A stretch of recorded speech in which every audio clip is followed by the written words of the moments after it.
We see a snow-capped mountain with lots of snow and blizzard going on.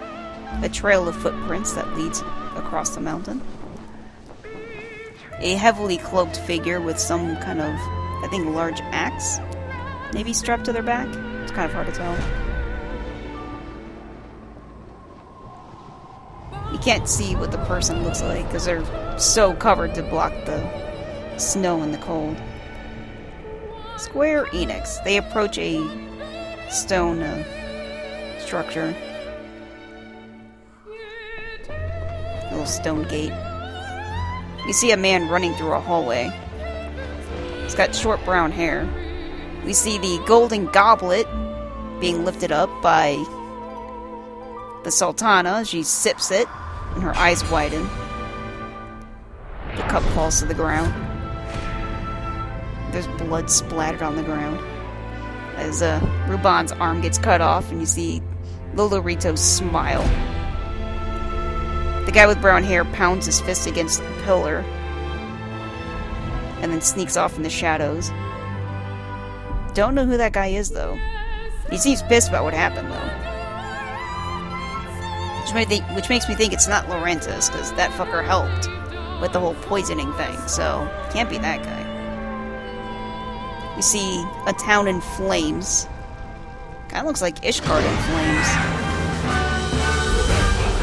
Oh, yep, there's dragons. So yeah, this must be the... Well, the guy's cloak got burned off, because he got smothered in flames. Showing he's a now armored body. So apparently he can just get doused in flames and be fine. And the dragon's getting blasted with some kind of energy. Oh, that's from Esseestein? Whatever that dude's name is, the Dragoon guy. The one that had Midgardemer's eye and was using his power or whatever. Or Nidhogg? Maybe that guy. But yeah, he was using a dragon's eye to get power himself. That guy, he was beating the shit out of a dragon. And saved the dude that was heavily cloaked. And now we see that same short-haired guy rest his axe against a wall. So he opens up a window and looks out at the town. Sweeping view of Ishgard. To show how massive the castle is, and there's like a winding staircase that surrounds the entire castle. I think it's above the castle, or maybe somewhere else. They didn't make it quite clear, but there's like floating continents. Oh, yeah, it's above Ishgard. So there's literal floating continents with trees and everything above Ishgard. We see Sid on the Enterprise, I assume. And next to him, it suddenly darkens and struck with lightning with hundreds of dragons flying in the sky. Hundreds.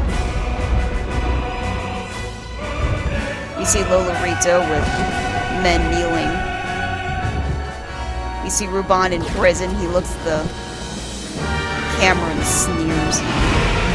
Or maybe growls. This must be the battle of the dragons at Ishgard that we participated in. Because yeah, you see that Dragoon guy. He's killing dragons. He's like jumping off the rooftop and using his lance to stab him in the neck and shit.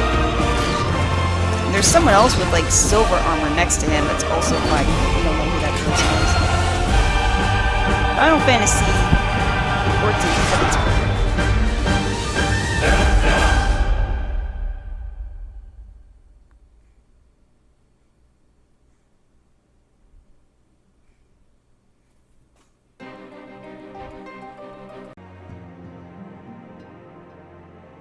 Okay, well now that we know what Alice has been doing this whole time, let's go continue on with the main story. Let's go speak to Tatu real quick. No matter how long it takes, I have faith we will find the others. With Lady Yugiri's shinobi, Urianje's intelligence, and my versatility, there's nothing we cannot do. I mean, yeah, that's a good point. Yugiri is very capable. Like, everyone in our group is surprisingly capable. So there's a chance that they could still be alive, but there's also a chance the game hates us and just killed them all off. I don't know. Let's go talk to Alphanod. Coming to Ishgard.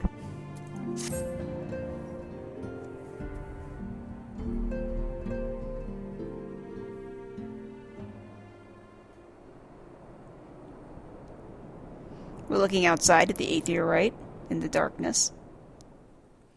Light shines through the windows in the castle. The dawn's light will shine again. So long as we have these specious accusations hanging over us, we will struggle to achieve anything. You must go to Ishgard, as Tataru proposed. I will return to Uldar and set things right. Is Alphanod's voice different?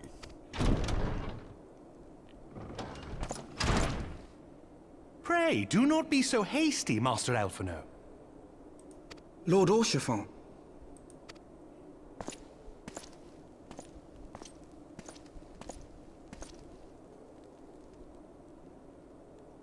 Full well do I understand your desire to clear your names. But now is not the time for drastic action. You yet have allies upon whom you can rely. There is no need to act alone.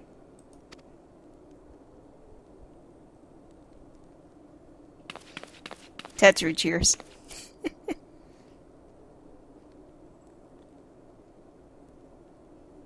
Yes. Yes, of course. Pray forgive my impatience. He closed his eyes for a moment and smiled.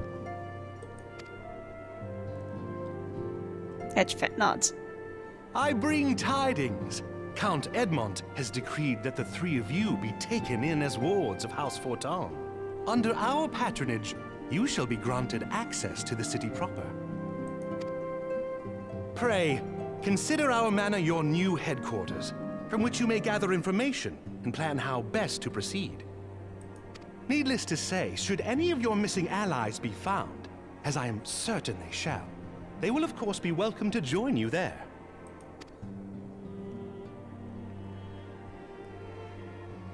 Tetsu nods. I nod. You are more than generous, my friend. On behalf of my fellows, I humbly accept your offer of hospitality.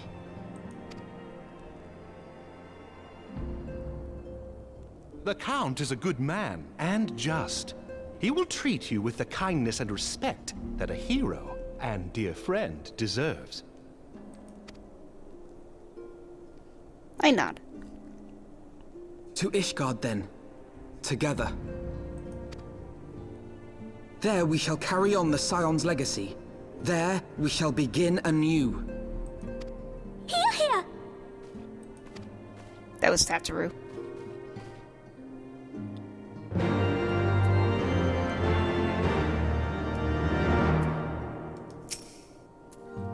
Etchefant, I must go on ahead and speak with the Count. Fear not, however, for everything has been arranged. The sentries at the Gate of Judgment have been informed of our decision. You need but state your names, and they will allow you to pass. My manservants shall be waiting for you at the city gates, ready to escort you to our manor, where we shall meet again. Until then...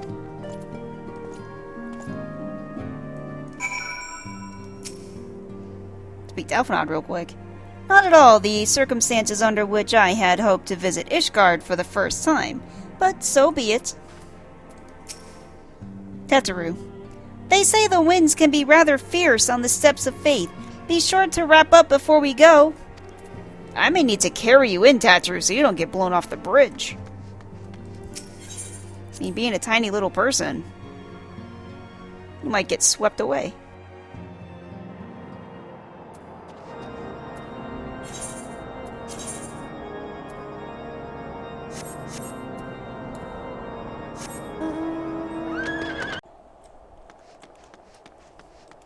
Alright, we're approaching the Ishgard Castle. So let's see what happens.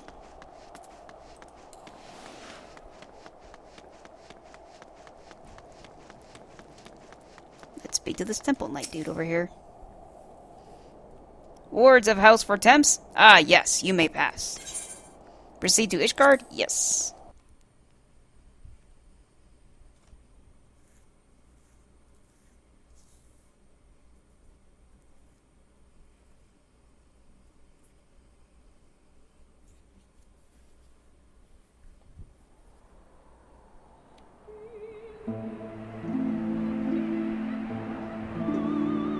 You see the very long bridge of Ishgard. And my character walking across it in a blizzard. And so they came, at a friend's behest. Elfnod finally wearing appropriate clothing. He's actually wearing a jacket. And Tataru as they... Heroes once celebrated as saviors of Eorzea, brought low through treachery, their names blackened with royal blood. With memories of the lost and dreams of redemption, with hope yet in their hearts, they came.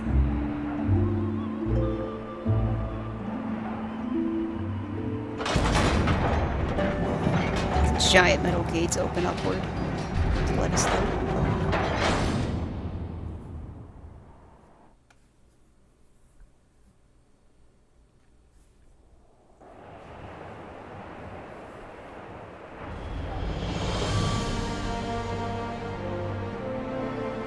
To Ishgard, shining city on the mount, overlooking the dominion of Kurthus.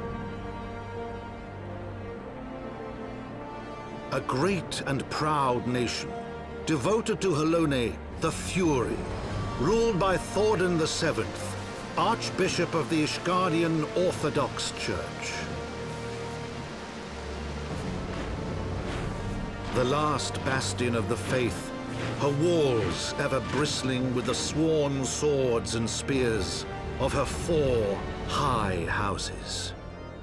See a tattered A land that after 1,000 years of war had forgotten what it was to be at peace. See a maimed soldier limping around. Homeless children on the streets.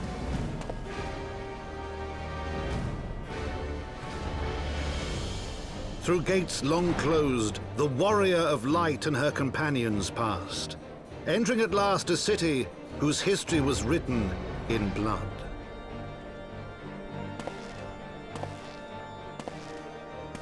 In the midst of the Dragonsong War they came, 3 weary travelers whose arrival would set in motion great change.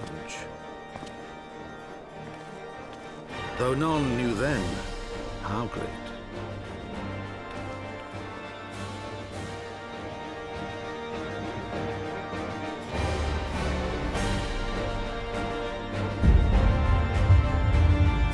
Heavensward. This is something about, like, from the memoirs of House for Temps.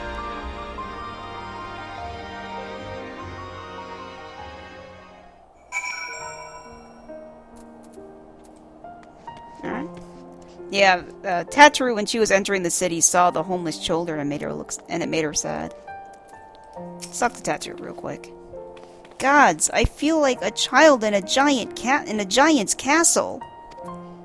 I mean, you probably kind of feel like that all the time, given how tiny you are and how big everything else is. So yeah, you probably feel that way most of the time. But yeah, this is a pretty sizable place. Speak to Alphanod. From afar, the spires did not seem so tall. Yeah, they're pretty big when you actually get here. It's one of those things. Like, that bridge is freaking massive, but you wouldn't think so. Let's speak to the House for Temps manservant. Greetings, Mistress Astrama. On behalf of House for Temps, I bid you welcome to Ishgard. My lord humbly requests your presence at the residence in the Pillars. If you all would come with me.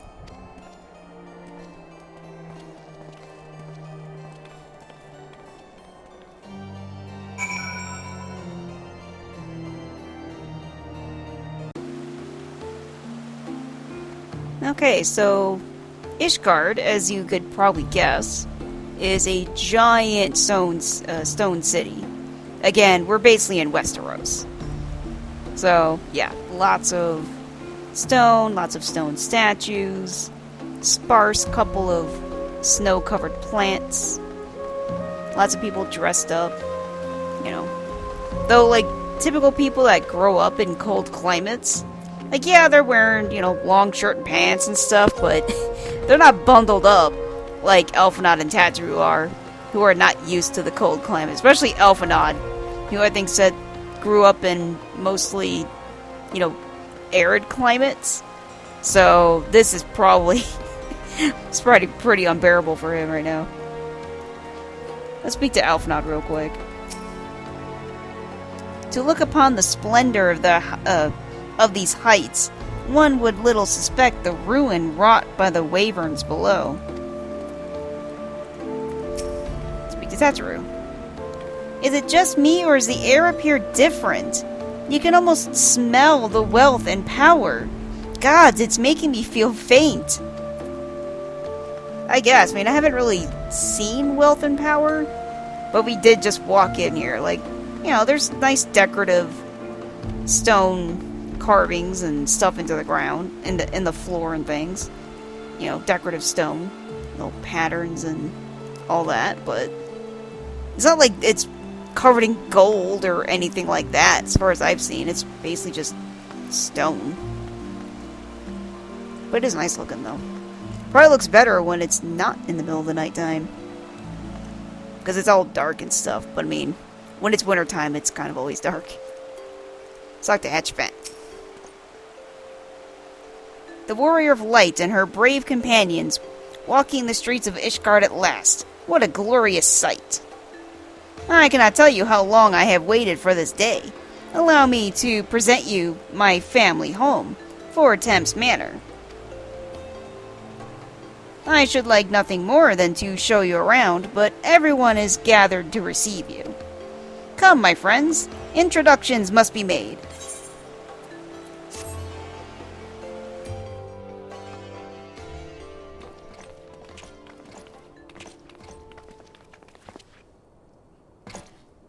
My lord, I have returned with the Scions.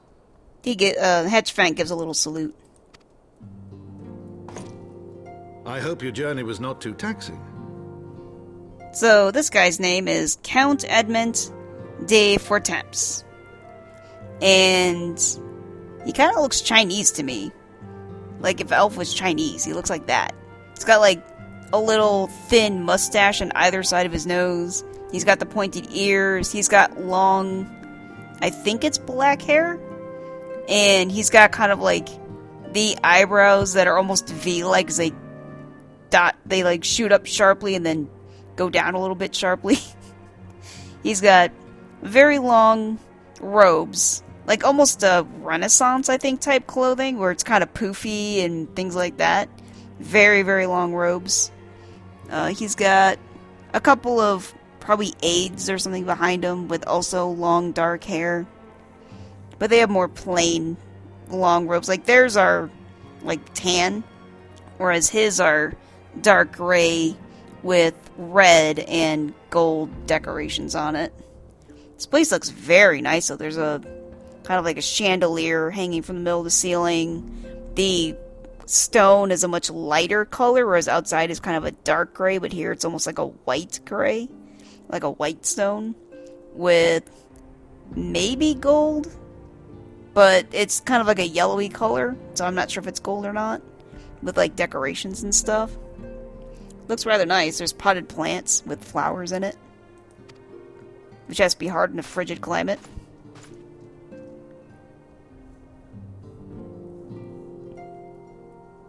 I, Count Edmond de Fortemps, do bid you welcome. As wards of House Fortemps, you shall be afforded every courtesy. My home is your home. My companions and I are deeply honored, Count Fortemps. The honor is mine, Master Alphino. Consider it an expression of our gratitude for your service to Ishgard. He bows. Forgive me, my lord, but are you not concerned? To accept foreign guests at such a juncture, especially ones with our reputation. Yeah, everyone looks surprised when the guy bowed a little bit. They're like, wait, what? You don't hate us? Do not worry yourself on my account. 'Tis true that Ishgard's first thought has ever been the war effort, hence the closing of our borders.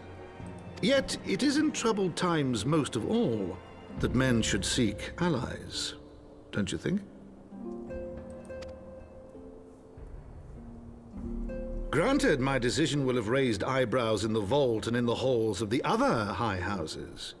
He looked to the left of his aide and gave a nod, and the aide nodded back.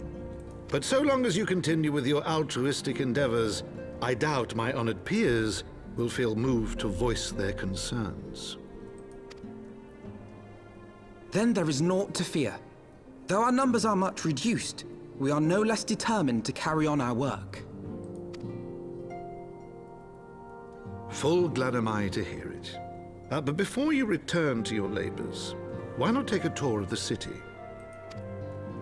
You would do well, I think, to acquaint yourselves with your new surroundings. After all, you may be here for some time.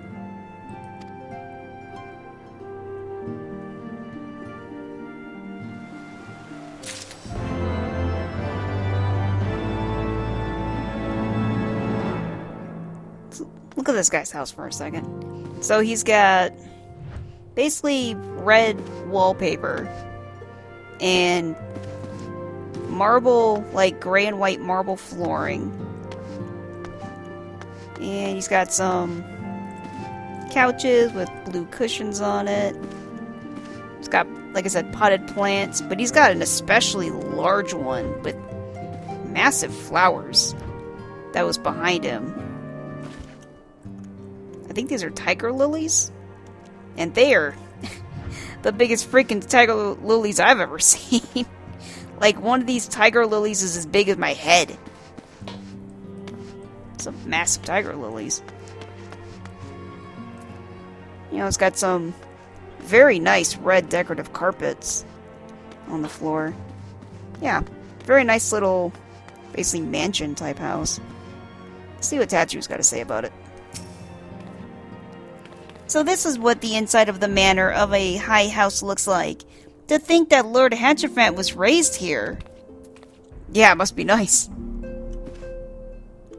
Oh, what's this picture on the wall here? Because it's very prominent. Oh, it's not a picture, it's a shield. Because there's like candle lights on either side of it, and it's on the wall in a very prominent position. And it's a black shield with a red horse head on it with, I think that's a unicorn, because it looks like it's got a horn. Yeah, so it's got like a red unicorn on the shield. So black with a red unicorn. Spiffy. Alright, let's see what Alphinaud's got to say. Taking in the sights.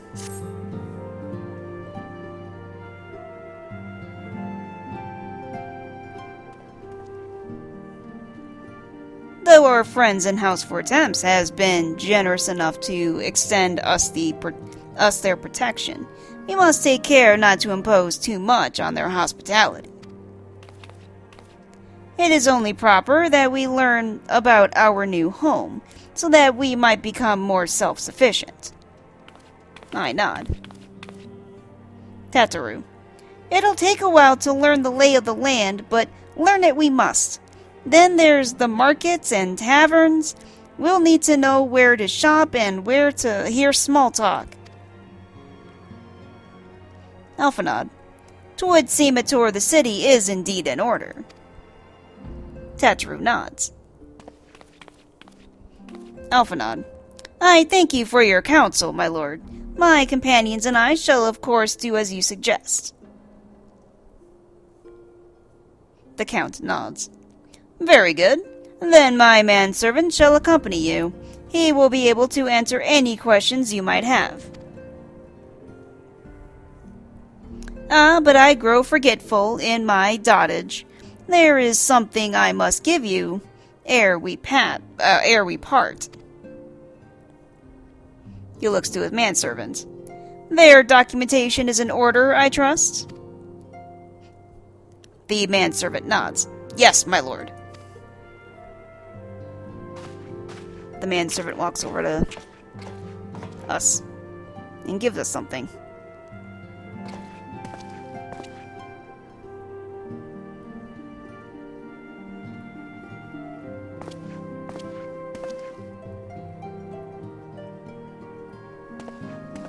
He held up some kind of fancy piece of paper. The Count Edmond de Fortemps, which I know I'm at this point saying Fortemps wrong, but I've said it this whole time. I don't want you to get confused. And I think it was just like 410 or something. I don't know. I'm going to call it Fortemps. That's how it's frickin' spelled. Those documents identify you as wards of House Fortemps. Given that our borders have remained closed for decades, many of my countrymen are unaccustomed to treating with foreigners. Should anyone happen to question your presence here, it may prove necessary to remind them that you remain under the protection of House Fortemps. But let us hope it shall not come to that. We have like a work visa, basically. Alphanod bows his head respectfully. Rest assured that we shall do our utmost to avoid any situation which might compel us to invoke your name. He, basically puts his hand on his heart when he says that. The Count nods, or bows a little bit. Alphanod. Suikun, Teteru, the city awaits. Teteru, let's go!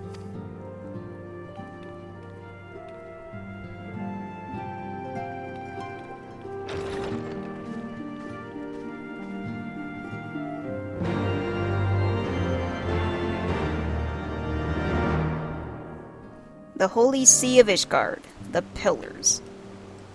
Alright, let's talk to Teteru. I'm glad I have a map. Yeah, I bet you are. This place is pretty big. Speak to Alphanod. I confess it has long been a dream of mine to visit Ishgard. To my childish self, her towers, bridges, and cobbled streets seemed akin to something from a fairy tale, and I have never quite outgrown the fantasy. Alright, let's talk to the manservant. As this is your first time in our fair city, pray permit me to show you to the Hoplon, from whence we may gaze upon the splendors of the Holy Vault. Though all other sights pale in comparison, 'tis only meet that you see it first. I shall then show you around the jeweled crozier, where you may purchase all manners of goods and services, before descending to Foundation's Aetherite Plaza, if there are no questions. And he walks off.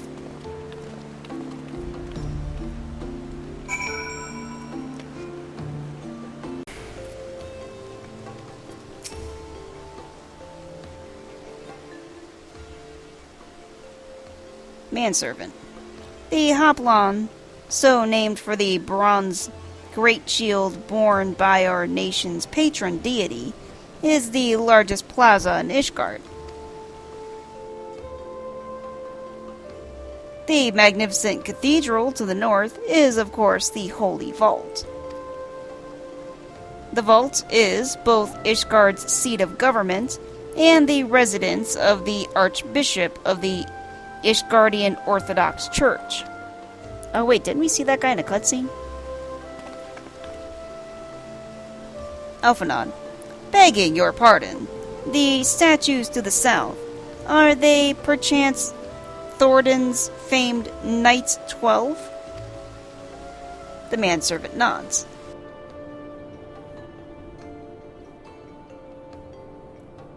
I'm trying to look at the statues, what he's talking about.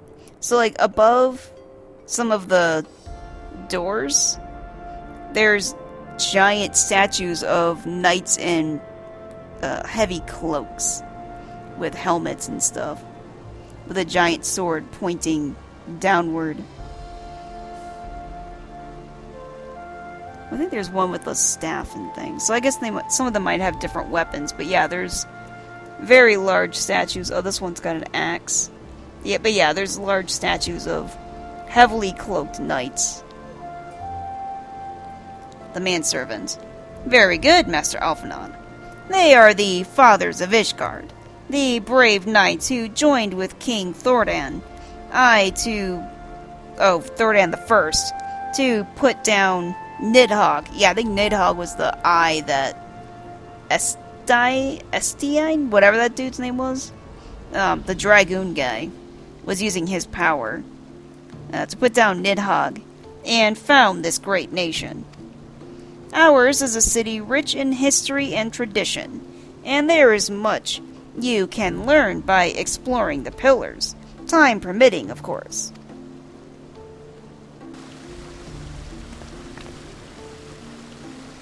Now then, if you would follow me to the Jeweled Crozier, I shall introduce you to Mistress Elise, our master of the markets.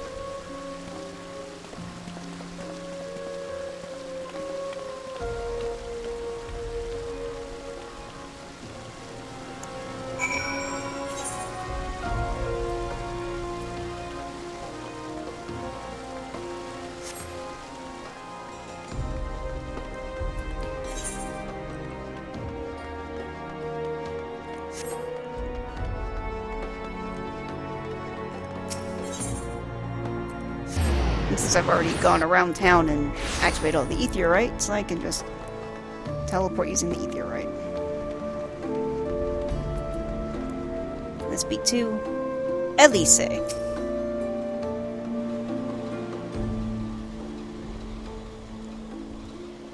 She's sitting next to basically a pot with, I guess, coals or wood burning on it, and looks like she's making up some tea. Elise. She's also wearing a very, very long black dress, like heavy dress. And she's got long brown hair. Well, you're clearly not locals or traveling peddlers, which makes you all... I'm the chosen one. We hand her over a piece of paper. Elise. Ah, words of house for temps. How very interesting. Didn't we just say we were going to try and not invoke his name, and within the first 5 minutes of meeting one person? We're like, by the way, house for temps. Alphinaud nods. Count Edmond has granted us leave to remain in Ishgard for as long as we wish, which may be some time. Accordingly, we will have need of sundry goods, hence our desire to make your acquaintance. That is, of course, assuming you are content to accept the custom of foreigners. Should you be uncomfortable... Oh, she's an older woman, too, this Elise person. She looks like an older woman, probably in her... probably mid-50s. Elise. Young sir, we do not discriminate in the matters of money. If you have coin to spend, who are we to refuse it? Weapons, armor, accoutrements, medicine, materials, whatever your desire. It can be found in the Crozier. Our merchants will be more than happy to accommodate you, as you shall soon see. We nod. Manservant. Our next destination is the Aetherite Plaza in Foundation. If everyone is ready... He then walks off. I think Tetru waved at the Elise lady.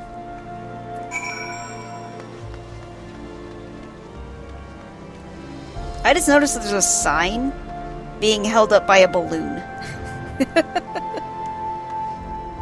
It's even got to be tethered to the ground to keep it from floating away. Like, why not just make a pole? Why is it being tied down by a freaking balloon? People are silly.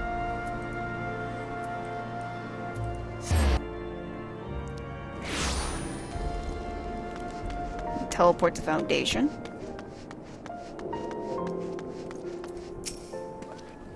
Manservant. Ah, here we have Foundation's Aetheorite Plaza. If you have yet to attune to the Aetheorite, it would be wise to do so now. I mean, that is good for new players. Or, I mean, I'm still technically a new player, but it's good to remind people that they need to do that. And none of this gear that they're offering is for me. Thanks a lot, game. Not like it would matter. My friend gave me better gear anyway, but still. There's some fancy hats.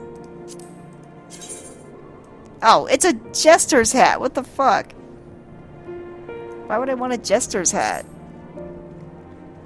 The better half. Okay, now I gotta see what these other ridiculous jester hats look like. So the first one is green and yellow. The one that I have as an option is white and kind of a light purple. And the other one is basically gray with darker gray. Awesome. The better half. Let's see what this is. You see the giant Aetheorite that we teleported to. Manservant. As for our next destination, Alphanod. Mayhap we should decide together. What else can be found nearby? Manservant. The Sky Steel Manufactory stands to the west. There are engineers conceive and manufacture weapons for use against the dragons. The holy stables, where chocobos are trained for war, also lie in that direction.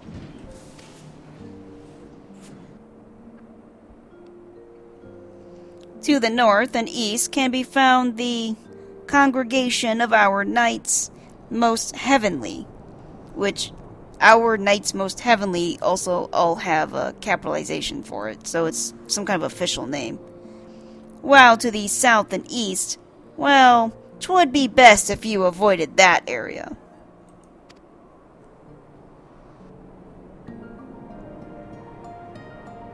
Alphanod. And why is that? The manservant kind of scratches his head. I fear our knights may not be able to ensure your safety in the lowest levels, Master Alphanod. Question mark.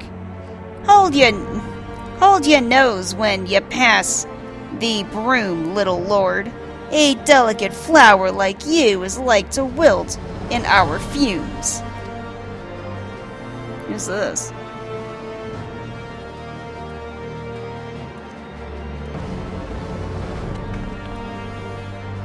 Alphanod. So some kind of looks like young brat. Might be actually an adult, but he's like got his hand on his hip and he just kind of looks like a brat. Alphanod. You misjudge me, sir, for I am no lord, but a humble traveler. So this dude has got short buzz-cut hair, the one that's saying, he's even called unsavory character. So this unsavory character has got short buzz-cut hair, and the buzz-cut hair has some kind of, like, decorative, even shorter buzz-cut to it, where it's, like, basically bald. I've seen people in real life do that, where they'll basically shave off part of their hair to make a decoration on it. It's kind of cool, actually. But he's got just typical kind of peasant-looking clothing. He's got a long scar underneath his left eye, and he's just got like a little trimmed mini little beard. Oh, come to see the sights, have ye? Take a turn down the hop lawn and gawp at the statues? Well, if you've a mind to learn how the better half live, come and have a drink at the Forgotten Knight, if your nursemaid'll let ya. He just goes and walks off. Manservant just kind of raises his arms. My humblest apologies, Master Alphinaud. Pray pay that drunken lout no mind. Alphinaud shakes his head. Alphinaud. Oh, but I must. It would not do to refuse such a heartfelt invitation. Yes, I simply must see this forgotten knight for myself. Alphinaud looks to me. I trust you see the wisdom in this, Suicune. There are few sources of information more abundant in a bustling local hostelry. Not that I expect to hear any news of our missing comrades just yet. Nevertheless, who can say what we might learn of recent events? I nod. I mean, especially if they feel Tetru cheers. Tetru. Then I'm coming too! I mean, especially if people feel so free to say whatever they want, then yeah, you could hear a lot more in a place like that where instead of, everyone needs to be super polite and stuff. But even where everyone's supposed to be super polite and stuff, they might have some juicy gossip. Alright, let's see. How do I get over here? Because this place has a couple of levels to it. One, there's like an upper level and a lower level. I need to figure out where this place is. It sounds like it's on a lower level.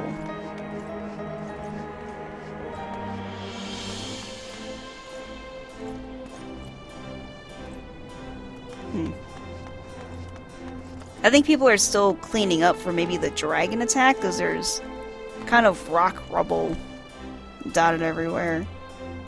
And people are trying to clean it up.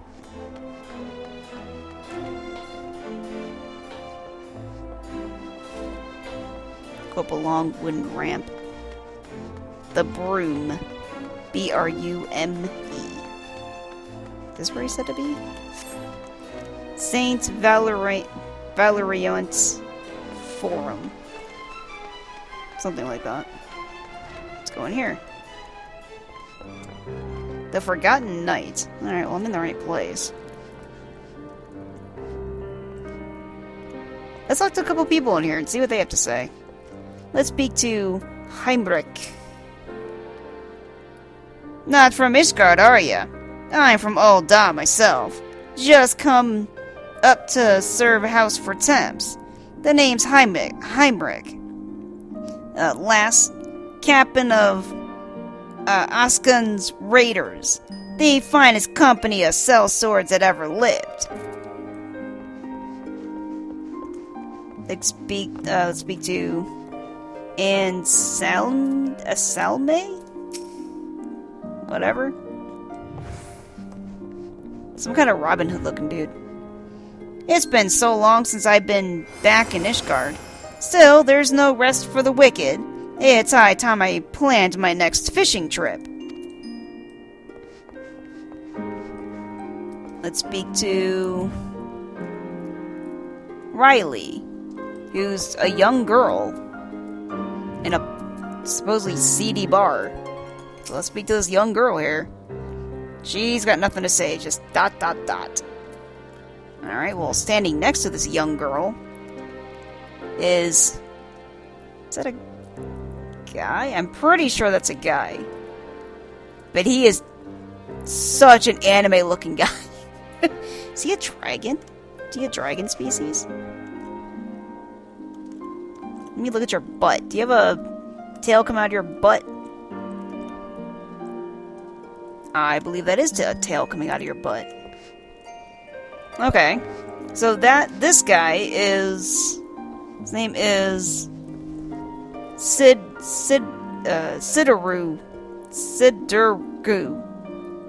S-I-D-U-R-G-U. Sidurgu. Whatever. Sidurgu. And he's got heavy black metal armor. He's got long, kind of like Cloud, like Final Fantasy Cloud, spiky hair, or Goku spiky hair, basically. But it's white, and his face is white with bright green eyes, And the dragon bits that, like, his dragon scales on his face are black. So he's got very pale white skin, like white, with black dragon scales on his face. I wonder how these people view people that are actually, like, the dragon human race? Whatever you call them? Like Yagiris? This is like one of the Yagiri species. Whatever that's called. I wonder how they view this guy. And he's got some little girl with pointy ears and blonde hair traveling next to him. This has to be some kind of anime reference. I just don't know which one. There's one I can think of, but I don't know if that's the one. Let's speak to Alphanod. Mayhap one drink would be... No, I mustn't. No, you really shouldn't. Teteru. Yes. I've got a good feeling about this place. I don't, do ya? Let's speak to the manservant, see what he's got to say. Once more, I must urge you to reconsider. There are several gentlemen who appear less than pleased by our presence. I mean, most people I've spoken to seem fine. Oh yeah, I didn't speak to Sittergoo. Whatever. Let's speak to this guy. Find another table. This one's taken. I mean, fair enough. I mean, everyone else we've spoken to seems perfectly polite. So, let's speak to... Oh gosh, how do I say this dude's name? Gibralant. Yeah, we're gonna go with that. Gibralant. Speak to him. Must say, this is rather unusual. Not just one, but a whole party of fresh new faces in my tavern. Alphanod. We but recently arrived in Ishgard, and are eager to acquaint ourselves with her most notable establishments. Master... Gibralant. Gibralant. Just Gibralant'll do. And I'm flattered you think so highly of my establishment. Can't promise it'll live up to your expectations. But if it's decent food and drink you're after, you could do much worse. So, Gibralant has just kind of basic, clothing of, tan clothing.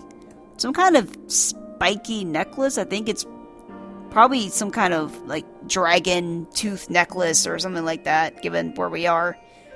He's got short mustache and very short beard, somewhat long brown hair and pointy ears. And looks like he's got blue eyes. Alphanod. Judging by the number of customers I see, I suspect your fare is rather more than decent. Speaking of your clientele, I could not help but note a difference between those who frequent the upper and lower floors. Gibralant. Spotted that, did you? Aye. Up here you'll find peddlers, porters, off-duty knights, and so forth, dropping in on their way to or from somewhere else. Regulars maybe, but not locals. Folks from the Broom, they tend to congregate downstairs, where we offer a menu more suited to their tastes. Cheaper meals, stronger spirits, all quality, mind, but not the sort of stuff I'd recommend to yourselves. Alphanod thinks for a moment. Alphanod, you speak of the lowest levels, yes? Why do they call them the Broom, if I may ask? Gibralant. 'Cause when the weather's foul and the broom rolls in thick, it's the poor sods living at the bottom who have to deal with it. Alphanod considers this. I see. Gibralant raises his hands. And it's not just the weather. When the wyverns broke through the wards and started tearing up the city, it was the Broom that got the worst of it, while the pillars enjoyed their protection of the high houses and the temple knights. More than a few people are still sore about that, mind, which is why, considering your present company, I'd recommend you keep your wits about you, if you mean to go below, and something sharp in your boot, just to be sure.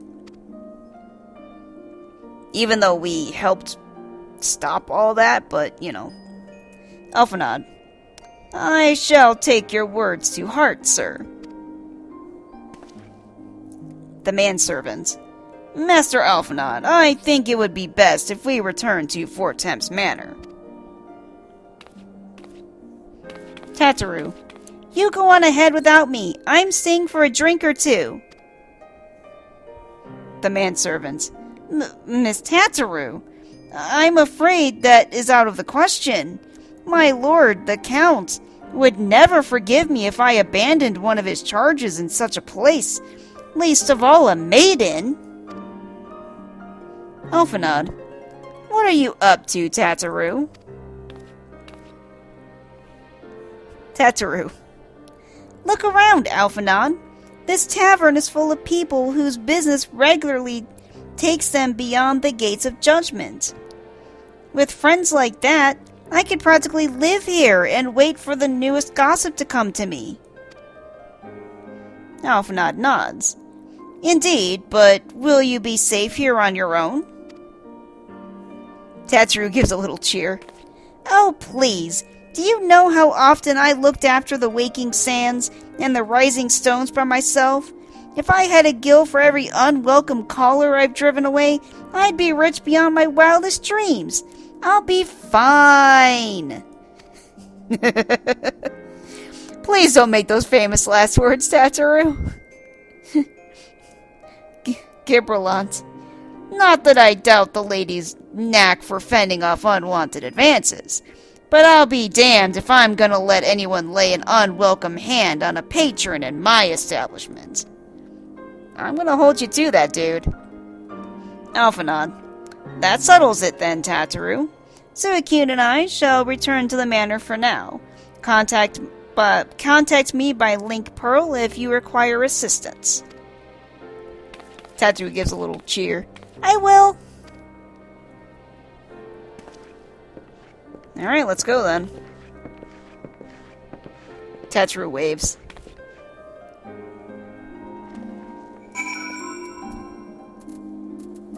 Tataru, you better be safe. Don't make me regret leaving you on your own. I say this and I feel kind of bad because I get how I feel right now, because being a tiny person myself, people feel the need to, like, protect me and all that stuff. I mean, to be fair, they kind of do, because I can't fight for shit, but, you know. Almost being treated like a child, like, I get it. I'm doing the same to her, because she's so tiny and adorable. But, yeah. She's like, dude, just let me, I'm a fucking adult, let me adult. It's like, I understand how other people feel now. Alright, let's go head back to the manor. Now it's extremely cloudy outside. So it's not exactly bright outside, but it is snowing, so it makes sense that it's all cloudy and stuff. Did I just walk in here? Nope. Do I talk to this guy? Yeah, here we go. Let's go inside.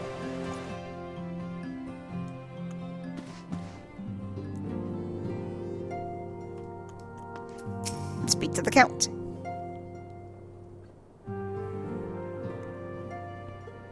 Count Edmund de Fortemps. Tell us then, Master Alphanod, does Ishgard meet with your expectations? Alphanod. That which I imagined pales in comparison to the reality. I feel the weight of 1,000 years of history with every step I took, and when those steps took me past the scars left by the wyverns in Foundation, I understood how easily that history could end in tragedy. Oh, so that was a result of the dragon attack. The Count looks thoughtful. The attack was devastating. The casualties, unspeakable. The wyverns did not discriminate. Unarmed men and women, even children, were given no quarter. I mean, do you give quarter to any of the dragons? Like, if there was a dragon egg about to hatch, you'd probably fucking crush it. Sir Emeric has ordered his knights to strengthen our defenses, and each house has been called upon to lend what support it can. There is much to be done, yet, alas, able-bodied men and women are in short supply. Elfenod, mayhap we could be of assistance, my lord. After all you have done for us, we would welcome any opportunity to repay your kindness. He looks to me and I nod. The Count. That is a most generous offer, Master Elfenod. You are guests in my house, to whom I have extended my hospitality without obligation, let or lien. Nevertheless, Ishgard's needs is great, and if you are willing to aid our cause, I cannot well refuse. Elfenod. Good. What would you ask of us? The Count thinks for a moment. From what I have heard, you are an intelligent and persuasive young man. Such qualities may prove most useful to us in our efforts to secure provisions from foreign sources, identifying trustworthy suppliers, brokering contracts, and so on. Elfenod nods. As for you, Mistress Astrama, I could ask for no one better than a storied veteran such as yourself, a woman with a capacity to act swiftly and decisively when needed, to aid Antoriel and Eminelian in their duties.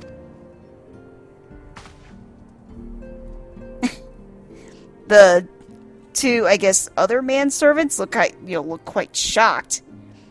Antoriel? I beg your pardon. I am more than capable of carrying out my duty by myself. I have no need of our honored guest's assistance. Eminelian. Now, be reasonable, brother. What manner of fool would say no when a famous hero offered to do his work? The Count looks at both of them. Hold your tongues! By the Fury, the two of you will conduct yourselves with dignity befitting your station, and show Mistress Astrama the respect she deserves. This is the woman who slew Gaius Van Belzar, and some half-dozen primals besides.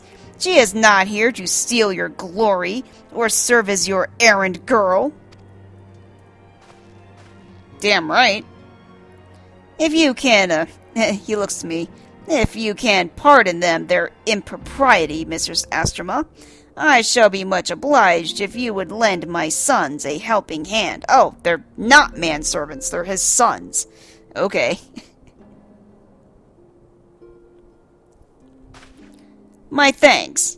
Fury willing, they may even learn something from you. Yeah, good luck with that shit. He gives us a little bow. And then leaves. The brother's just like, what? What? What'd I say? Elfenod, 'twould seem we shall not want for employment over the coming days, though that was never in doubt. Our host's initial reluctance to accept our offer of aid was solely for appearance's sake. In truth, he is glad of this opportunity to put us to work. By granting us patronage, House Fortemps has taken a tremendous risk. Until we demonstrate our worth to Ishgard at large, the Count will face considerable opposition from his peers in matters great and small. See, this is why I fucking hate politics. I would never know any of this shit. And so he would have us publicly serve Ishgard, whilst simultaneously keeping his sons in check. Masterful stroke. 'Tis an arrangement we may benefit from in unexpected ways. My own duties may feasibly bring me into contact with people who know something of our missing comrades. And you, as you go about helping our two lords with their various responsibilities, you will inevitably make new acquaintances in Ishgard, mayhap even new allies. Yes, the more I think on it, the more confident I am that by furthering their goals, we shall further our own. Do I have to pick a hat? I had to pick something. Like, I could pick just the gold, but, I mean, make it a friggin' hat. Whatever. I'll get a ridiculous Joker hat.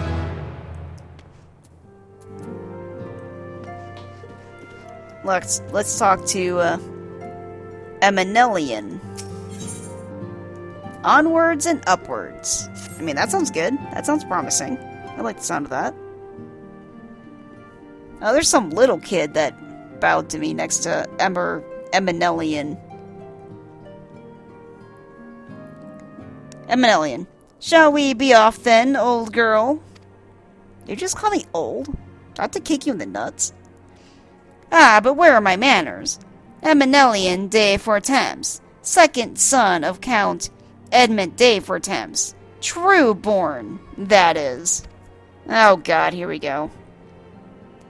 Yes, I know what you're thinking, and you're absolutely right. What ill fortune to be born second in a society where the eldest inherits all. Oh, my brother would never cut me off, 'tis true. But who could be satisfied subsisting on a meager allowance, forever overshadowed by his sibling? Not I, old girl, not I. Dude, stop calling me old. Which is why I need your help to ensure that this business in the sea of clouds goes swimmingly, so that the tales of my great deeds can win me a place in the people's hearts, or better yet, raise me higher in their estimations than Arteriel. Ambitious, I grant you, but then I do have a legendary hero to do my bidding. Ha ha ha! Who the fuck is this kid next to you? Oh, don't look at me that way. I jest. I don't think you're actually jesting. Anyway, we are to aid the good men and women of House Helianart.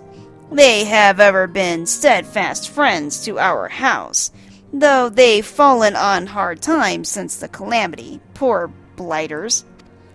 As for what precisely we'll be doing, well, what fun would it be if I told you everything in advance?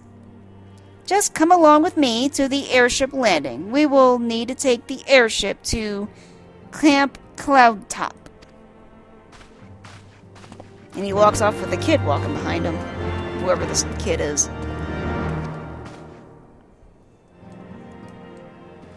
Kid didn't even say anything. I wonder if the kid's a manservant.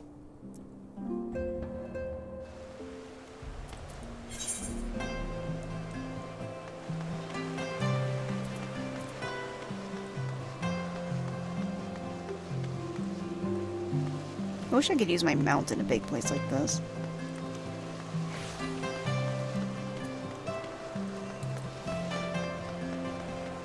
This place is pretty big.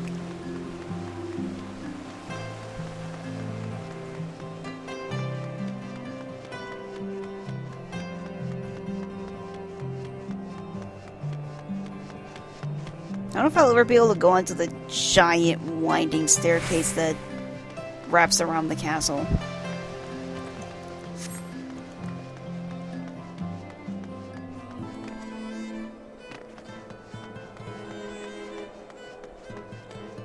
Oh, here we go. Airship ticker. Are you ready to depart, madam? The airship bound for Clamp Cloudtop will be leaving shortly. Yes.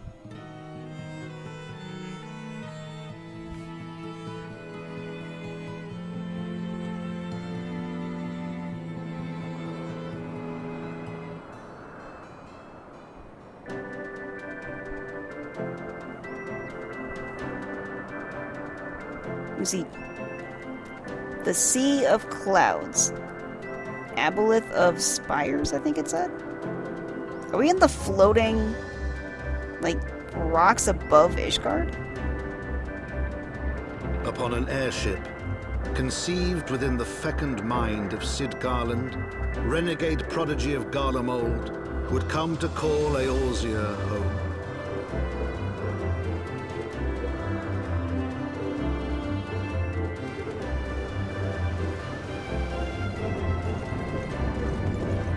See people practicing swordplay. Someone... High into the heavens, where isles of earth and stone floated as clouds. A frontier the knights of Ishgard had scarce begun to explore. To a fledgling outpost, within the sea of clouds, where careworn scouts ever scanned the skies for winged shadows, she came.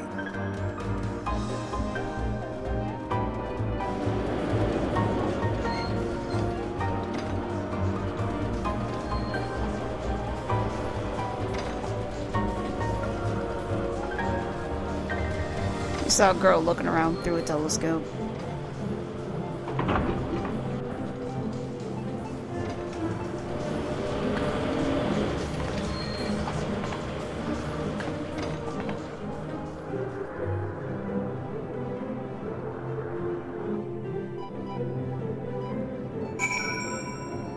For a place that's way up high in the clouds?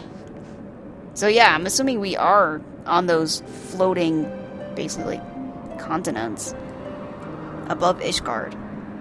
There's a lot of grass and trees here. Like, it's surprisingly green all the way up here, which should be really cold. Yeah, apparently floating rocks is just a thing and everyone's living up here.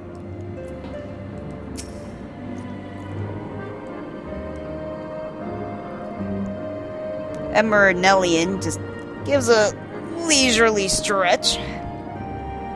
Awfully cold up here. I mean, Corthus may not be blessed with the warmest weather in the world, but compared to this, it seems positively balmy. And of course, our hero is wholly unperturbed. You don't have to maintain that strong, silent persona all the time, you know. Nope, I want to keep wearing my almost lack of clothing, you know, showing all my arms and my belly and my legs because I'm not wearing pants, you know, because I'm basically wearing a skirt. But yeah, I'll be up here in the frigid cold. It's fine. I love how the game basically teases me for that. Never mind. We need to find Lady Laniet. Laniet? She's in charge of the garrison here. Oh, and when we find her, just follow my lead. Yes? Excellent. He walks off and the little kid follows him. I probably should have talked to the kid to see what they were about, but I didn't see them at first. Camp Cloudtop. Yeah, like underneath us are clouds. We're literally above the clouds. Can I jump off? No. Like one of the little floating islands you see has a tree, and you can actually see the tree roots kind of like wrapped around the piece of land that it's on. And I think that's a massive flower on the grass over there as well. But yeah, it's awfully grassy up here with lots of trees. And they've got windmills everywhere. They got wooden houses, just like small wooden houses. Talk to this branded person. Faberley. Despite the lack of danger here, ordering provisions for the men is always an uphill battle. Thankfully, they understand the burden I bear in rationing what little we have. Well, everyone except Gildon, perhaps. There's always one. There's always that one guy. Apparently I can somehow take a chocobo up here. I'm guessing it leads to other places? I don't even know what this map looks like. Oh yeah. This place goes places. Huh. Let's talk to Rantramont. If you seek Lady Leniet, you'll find her down at the Rose House. Down in the stairs and follow the path. It's not far. Just in case you somehow got lost on this tiny little island. Peddler of Wonders, Mender of Wreckage. I don't have anything I can repair. Because I already repaired her stuff. Because I already repaired my outfit. That aetherite is high up on these green crystals. Like, the aetherite is usually on the floor, but this one's actually being held on top of giant emerald crystals.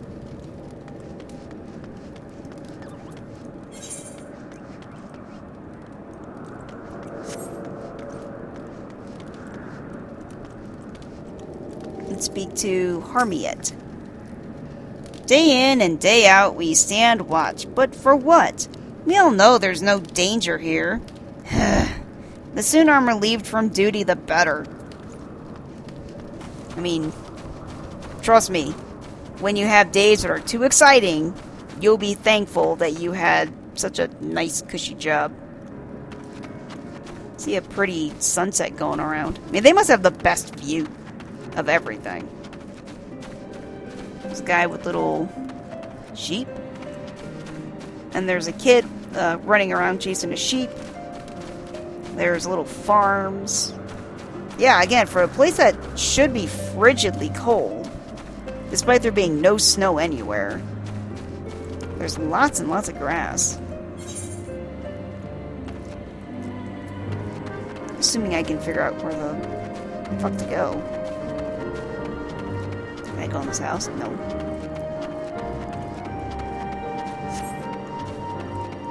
How do I get down there without killing myself? Oh, there's actual enemies down there.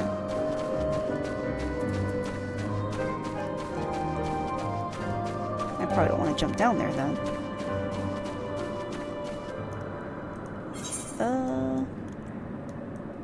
But my objective is down there. I must. Whee! Ow. I almost died. Oh, I can ride my horse. Oh, I can ride my horse, but I can't fly here. Alright, never mind.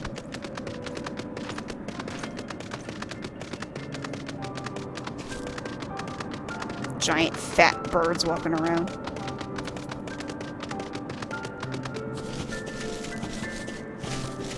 Looks like a bat.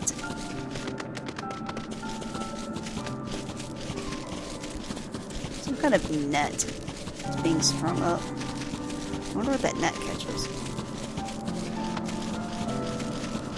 Rose House. Alright. Don't know how I'm supposed to get down here without almost killing myself by jumping, but it's whatever. I found it. Leniet.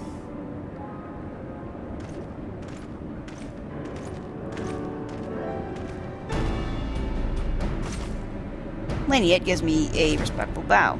She's covered in chainmail. She's got ear-length brown hair, neatly cut. And yeah, I think dark blue eyes. And she's got pointy ears, because most people in this game seem to have pointy ears. Mistress Astroma, welcome. I am Sir Leniet de Helionart, commander of the forces stationed here at Camp Cloudtop. Strange though it may sound, I have long dreamed of meeting you. I am in your debt, you see, and I shall ever remain so. Were it not for you, my younger brother Francel would have been executed upon the word of a false inquisitor. Oh, I remember that. Alas, a knight might go where duty demands, and thus I been unable to seek you out. But by the grace of Helon, I have been granted an opportunity to thank my brother's savior in person, and to call upon her generous aid besides. Truly, I know not what I have done to deserve this double blessing. I nod, stoically, with a little smile. Eminelian. Ahem! 'Tis a pleasure to see you again, my lady. Lanionette. You cut an elegant figure as always. A steel-clad rose, equally at home on a battlefield or in a ballroom. Laniette. Lord Eminelian, if it's not too much to ask, I should be grateful if you would allow me to finish speaking with Mistress Astrama. Eminelian looked shocked. Laniette. Clamp Cloudtop was established to provide early warning of impending Dravanian incursions. The high elevation afforded by the floating isles makes it ideal for this purpose. Naturally, it also makes us a ready target for attack. I was about to say, wouldn't that also make you guys, prime suspects for getting attacked by dragons? Because you're up here by yourself? We are not defenseless, however. The Protector, our largest and most advanced airship, is capable of downing all but the mightiest dragons. Alas, as you may have noticed, it is currently undergoing repair.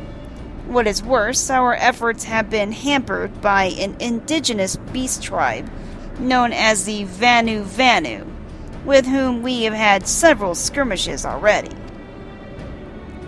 Eminelian.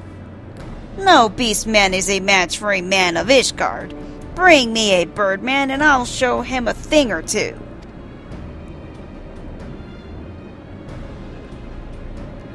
Laniette. I fear much and more may be asked of you in the days to come, Mistress Astrama. She does not like that dude at all. Laniette gives me a bow.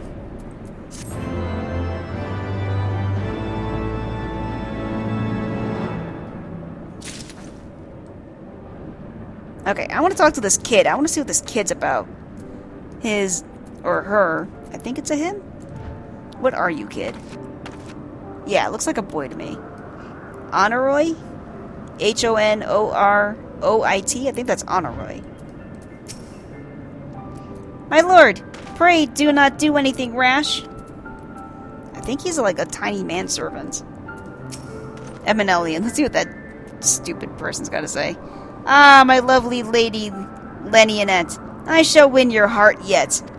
Not with the way you're going about it. Laniette. An indispensable ally. While I understand Count Edmund's intentions, I would rather not waste valuable time ensuring that the young lord doesn't get trampled underfoot.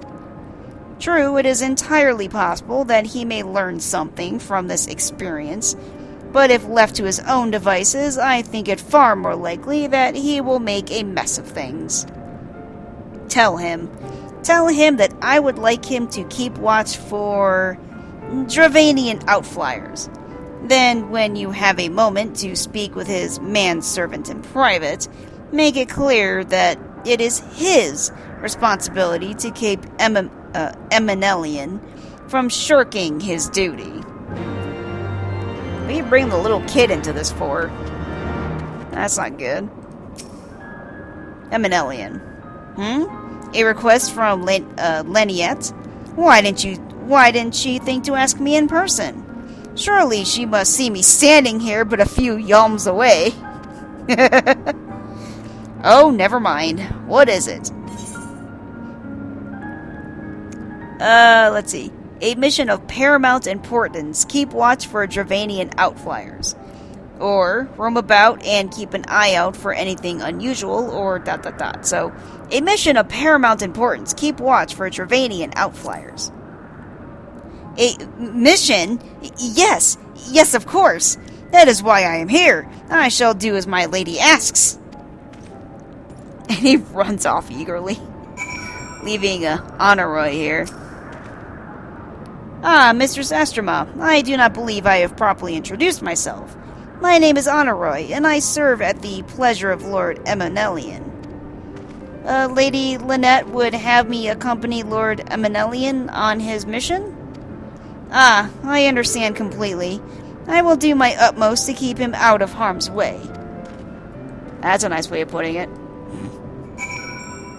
Another way of putting it is to make sure he's not a friggin' moron and falls asleep or something. Lynette. Were he of another house, mayhap I would not feel obligated to go to such lengths to preserve his safety and dignity. In any case, I appreciate you speaking to him for me. It would seem he actually listens to you, at least more so than others. Or mayhap you are more skilled at this than most. I suspect you have had to humor your fair share of difficult men before. Yeah.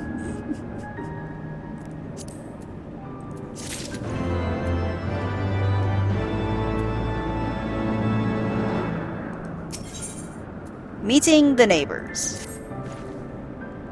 Now that Emanelian is out of harm's way, we are free to discuss matters of actual import, such as our struggles with Vanu Vanu. We first encountered the Vanu several years ago, when we had just begun to explore the Sea of Clouds. After an exchange of pleasantries and gifts, we received permission to construct a permanent lookout post. There was peace between our people for half a year, until suddenly, for means unknown, their attitudes towards us changed. They began to attack our forwarding parties without provocation, forcing us to rely more heavily on supplies flown in from Ishgard. But words are no substitute for first-hand experience. Go and see Sir Marielle. She could use your assistance.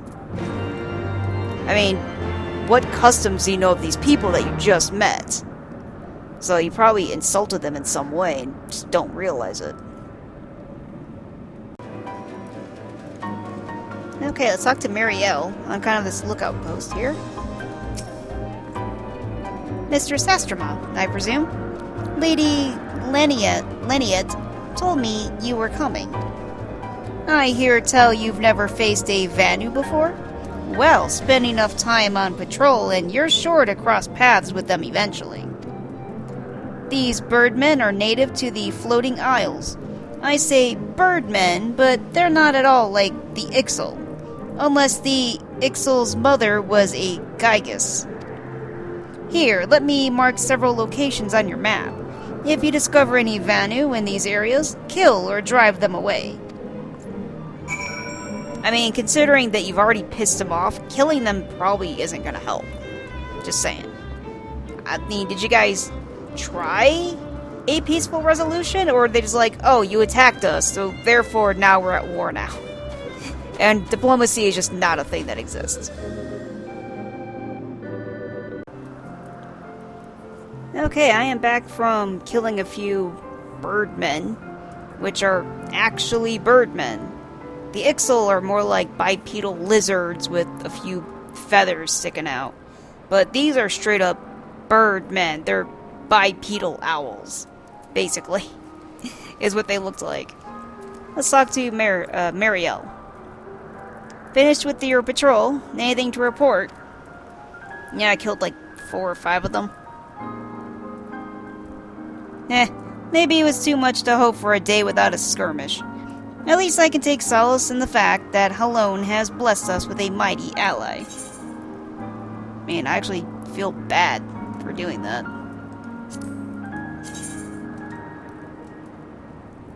Oh, am I starting my Joker outfit? Alright, sure. I'll take the pants. This weird Joker outfit I got going on. Though I may have already missed some of the parts of it. I didn't even notice until it started offering me the hat. And I was like, what the fuck is this? So I may not even get the shirt. Oh well. The sense of urgency. Accepting your recent clashes with the Vanu, it cannot have escaped your notice that things here are rather peaceful, to the detriment of our garrison's discipline. Despite being built as an observation post, we have yet to record a single intrusion by the Horde. What about fucking yesterday? When there were a ton of dragons everywhere. What are you talking about? What were you guys doing when Ilsabard was being slaughtered by dragons? Where the fuck was you guys? This is why, as far as everyone is concerned, Camp Cloudtop is a backwater of no significance. And of course, the pride of our camp, the vaunted Protector, is in a perpetual state of needing repairs. So even were the Holy See to come under Dravanian attack, we would be unable to fly to their aid. You need to keep it prepared when it just sits there. I mean, I get that cars need that, but still, I mean, come on.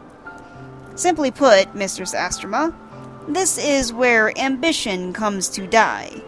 If you haven't aspirations for advancement, you'll be right at home. However, I would like to think that enthusiasm can be just as contagious as apathy. If you'll indulge me, I would have you seek out the sentries and stoke their fighting spirit. Psych them up, you might say. I'm gonna go psych some people up, okay. I've done that a couple times.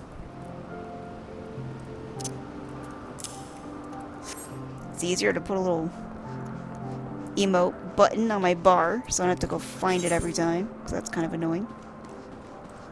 Let's go find our first person.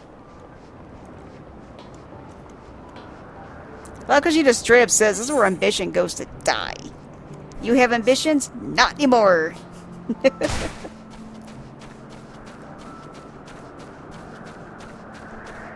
Let's go talk to this person sitting by...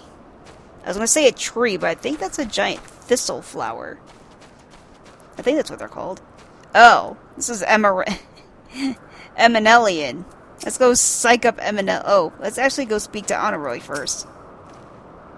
As you wish, my lord. Should I spy an outflyer, I will alert you immediately. Fucking knew it! Even when your beloved tells you to go do something, you're fucking sleeping under a tree. Slacking off. Fucking loser. Alright, you know what? You need psyching up. Let's go.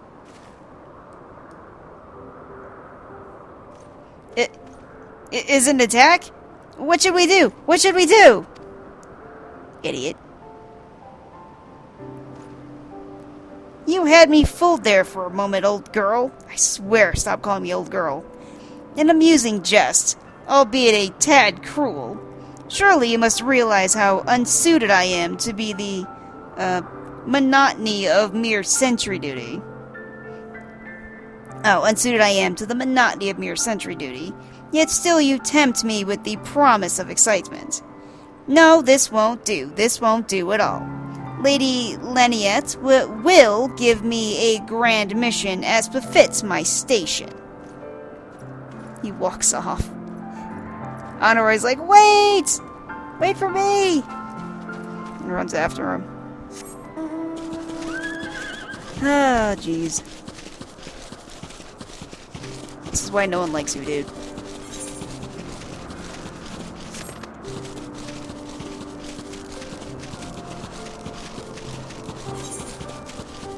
Let's go find some other people to psych up.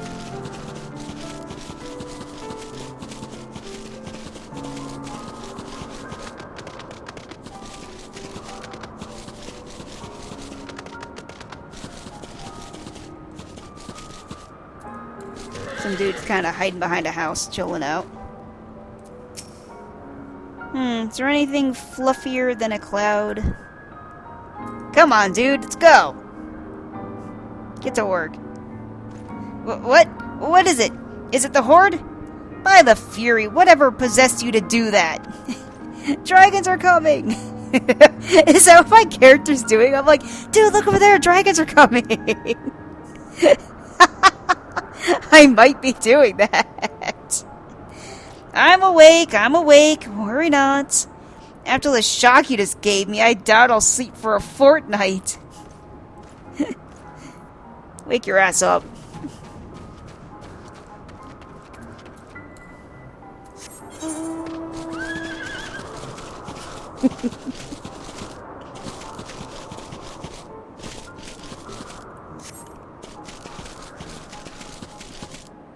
Trying to find my way around this place is surprisingly confusing.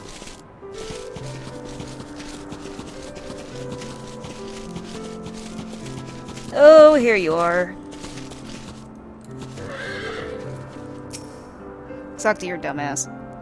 You're looking rather grim. Why so serious? The Vanu are no real threat, and the Dravardians couldn't give a fig about us. Speaking of which, the dragons are coming! We're all gonna die! Hope you emptied your bowels. Ye gods, where did that come from? Fine, if you insist, I will make an effort to be more alert. But really, I fail to see the point.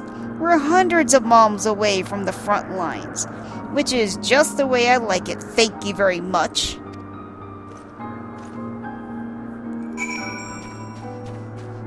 Why'd you sign up for the army if you don't want to, be in it?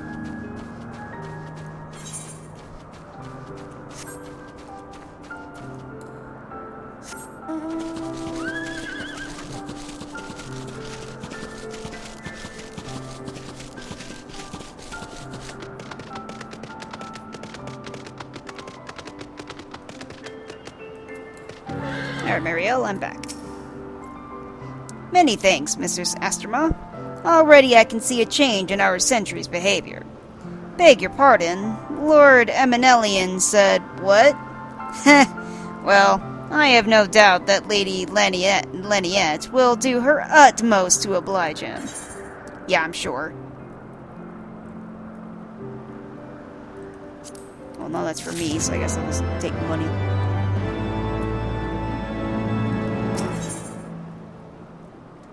Yeah, I think I may have accidentally passed this shirt, but I figured the shirts were all, stupid, so I was like, why would I want that? Hope springs eternal. If Lord Eminelian is going to demand a more dangerous duty, then I expect Lady Leniette will want you to accompany him, being that he's such a weak little dumbass. You might as well speak with her sooner rather than later. There's no use avoiding the inevitable. No.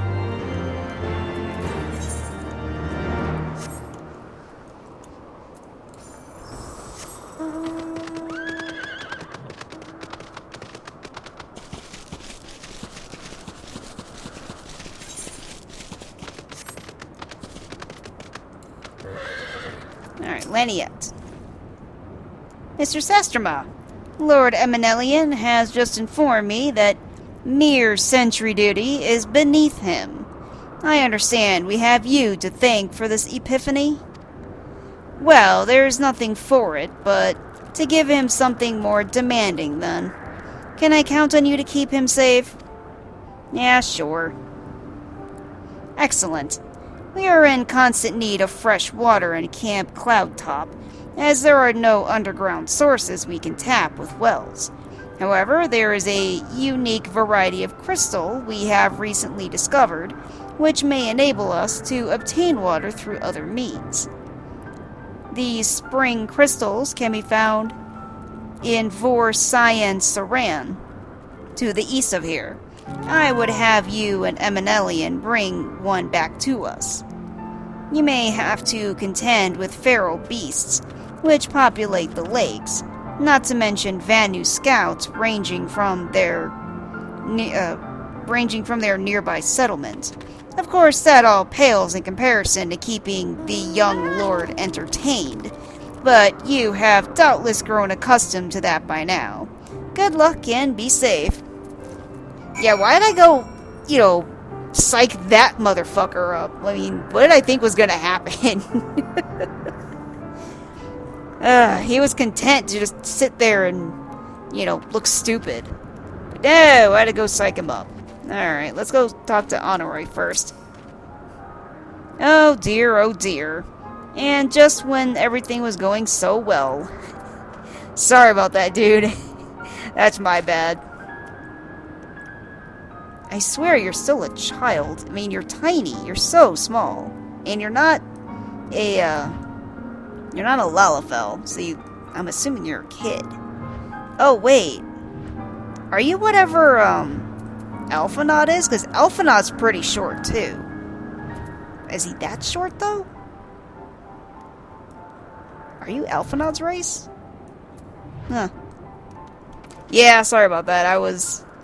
He was just sitting there under a tree, minding his own business, being quiet, when I had to go interrupt it, so let's go deal with our consequences. Eminelian. Lady Leniette told you to tell me about my mission once again? If I didn't know any better, I would swear she's avoiding me. Anyway, what is it? Let's see, what would you say? A vital mission on the success of which the very survival of Camp Cloudtop rests. The procurement of potable water. Or go and fetch a spring crystal from the floating lakes to the east, with me. Alright, let's do the first one. A vital mission on the success of which the very survival of Camp Cloudtop rests. The procurement of potable water. Yeah, there we go. Finally! It's about time she entrusted me with a mission of real import. Right then. Let's go! Let's go! And he runs off excitedly. I am glad you are so happy.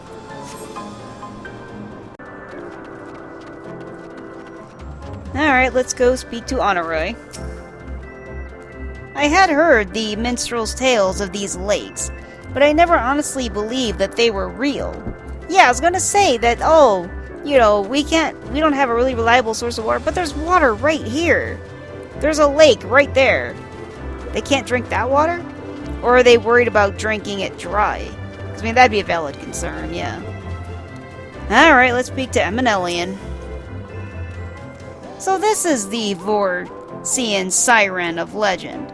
And nary a Vanu in sight. How disappointing. I could do with some sport. I know. Why don't you and I make it a competition?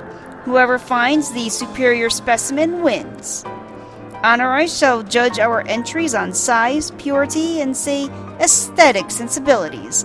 Let us begin at once. Great. Honoré, I wish he would have at least stayed within sight. Yeah, I'm gonna have to save his ass, aren't I? Wow, that is a big area I'm gonna have to check. Holy shit. Let's see, search for a spring crystal.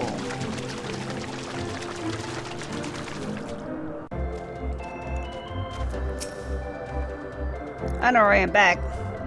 Ah, Mr. Sastrama. Have you brought your entry for the contest?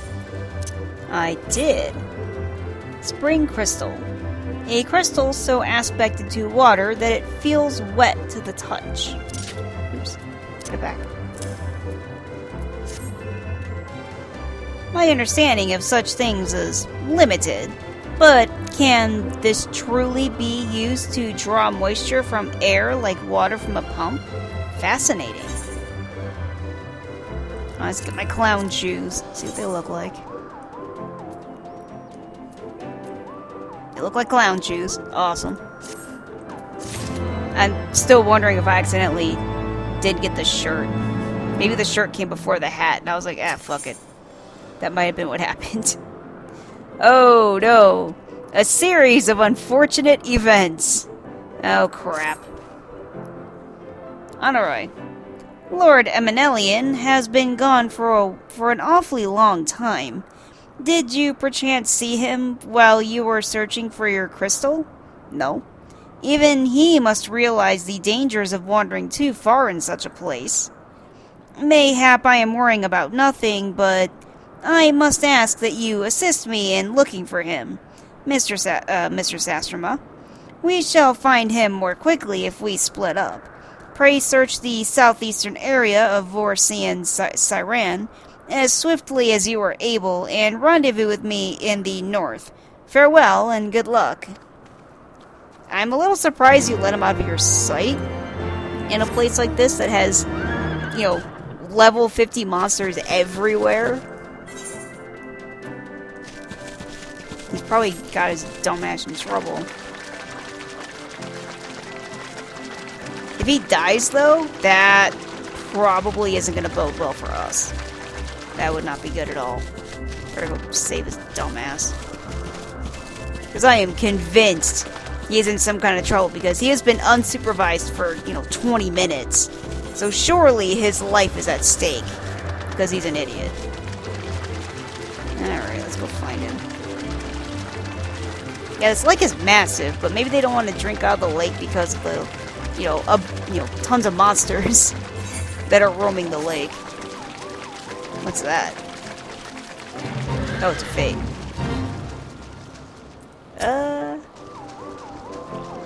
Yeah, sure.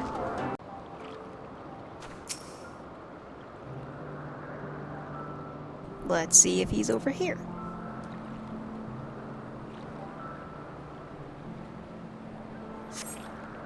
You survey the surrounding area for a time, but see no sign of Eminelian.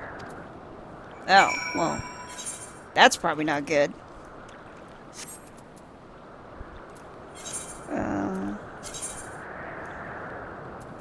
Let's go this way. I thought something was gonna happen there. Alright. Can't find him. Let's go find the little dude.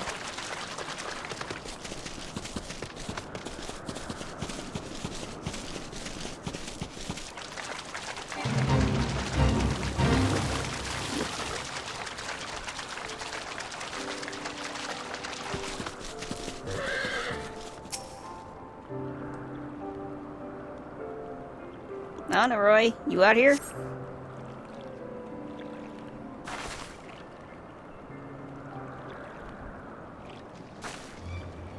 Anna Roy.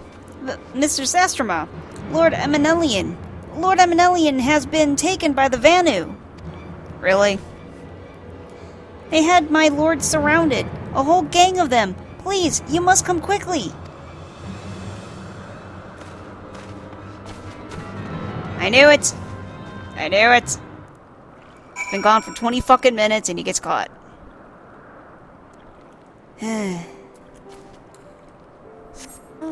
This is not going to impress your beloved Lenionette.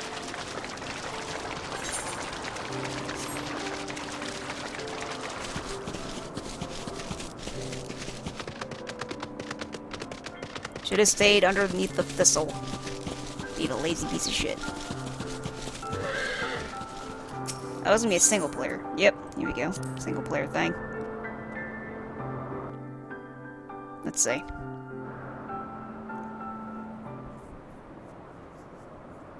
See a starry night sky.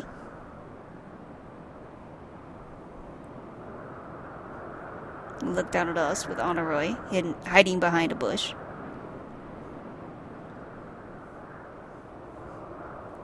We see some of the owl men.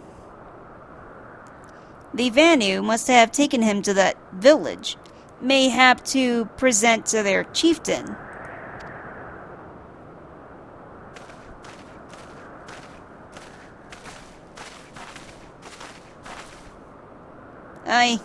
I will make haste to the Rose House and tell Lady Laniette what has happened. Yet by the time I return with aid, it might already be too late. Forgive me for asking, Mistress Astrama, but should you spy an opportunity to sneak past the sentries and rescue Lord Eminelian in my absence, I beg you to take it. I know he can be a trifle presumptuous and insensitive and, well, insufferable, but he doesn't deserve this. I mean, that's fair. It's not like he's evil, he's just a selfish prick. Just selfish, entitled prick, and that's not evil, that's just being a selfish, entitled prick. Alright, well. Let's go rescue this fucker. Oh. Oh yeah, because I'm actually level 50 now. Oops. I was like, I'm level 66. So you guys aren't gonna fucking do anything to me, but no, it put me back down to level 50. So yeah, I'm actually level 50. But that's okay. I'm just gonna walk over there. Where is he? Seriously, King, what'd you do with him? Where is he?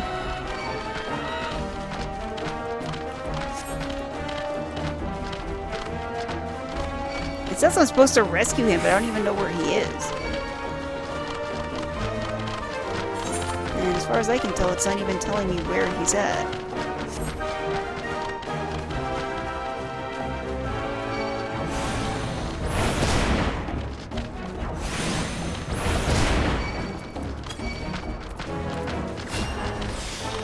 Wait, I mean, by the Fury, you're...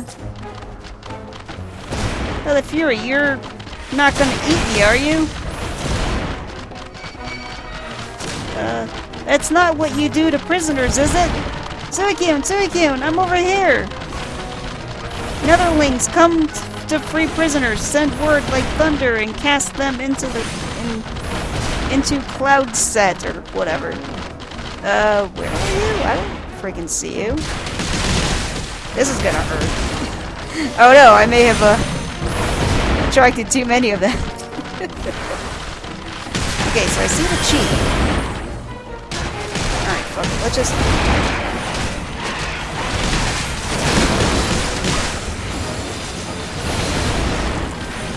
Can I just holy all of these guys? Will that work out for me? I hope so.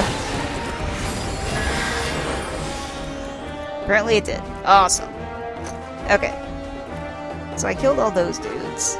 But I never saw where Eminelian is. I will say that Eminelian is a pretty cool name. I do like that. Bramble, weed, rope. Alright, let's go grab whatever this is. Untying. Oh, I'm untying something. Oh! There he is. I'm untying him, apparently. Phew. Stretches. That was thoroughly unpleasant. Netherlings, slink away like Golif... whatever. Rally warriors of Gandu. Let none escape. Yeah, that's not working out for you so far, is it? Oh, fuck. Do I protect you? Yes, I have to protect you, dumbass. Shit. That's not gonna work out. Alright, Holy. Do your job. You were too far. Eminelian, you're just singed. Stop your bitching. There. You're fine. What are you doing? Why are you crying? Stop crying and get out of here. Jeez.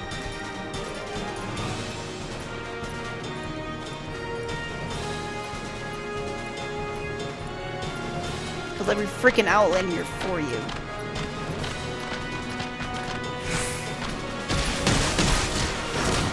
I'm still thinking we did well, I didn't do shit, but I'm guessing you guys did something to piss him off. We had good relations. It seems unlikely that all of a sudden, out of nowhere, for no reason, they just start murdering you guys. Something happened.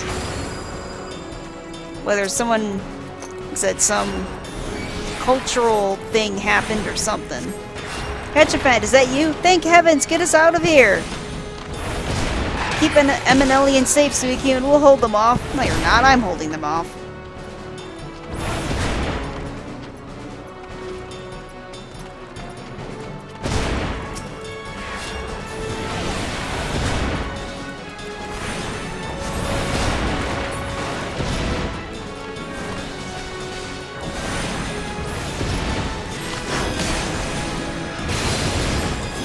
Eat the holy!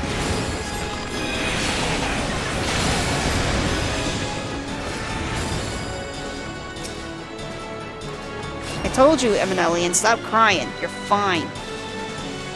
Jeez, I'll even cast a little regen on you. Bitch. I've escorted children, none of them cry. Jeez.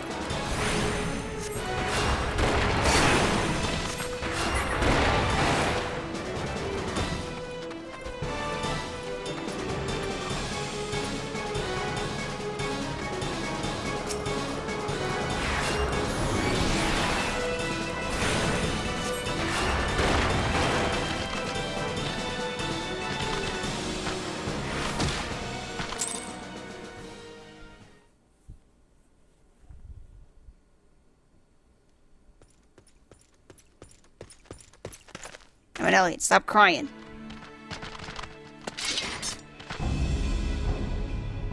Reinforcements? Yeah, the birdmen are surrounding us. Hatchafant showed up. Anger of Honu, chief of mighty Vondo, roils like blackest storm clouds. Yeah, Eminelian still shit his pants. This chief one is, again, an owl person, and he's got some kind of wooden mask on that looks like a demonic owl head. Offer netherlings to the white! Cloud sea swells, and he comes. The owl raises his staff in the air.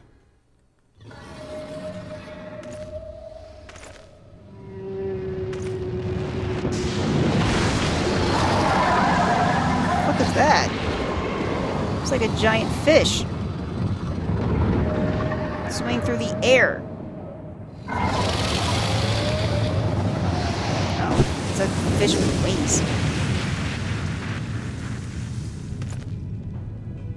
The white, mighty Bismarck, lord of the mists! A flying whale?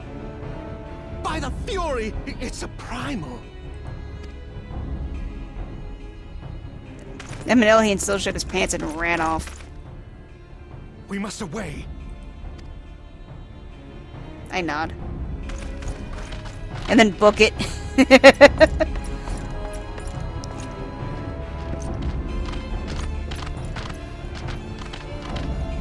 Oh, we tried to run away, but we got surrounded. Again. Now we're next to a cliff. Damn! It is a long way down, guys.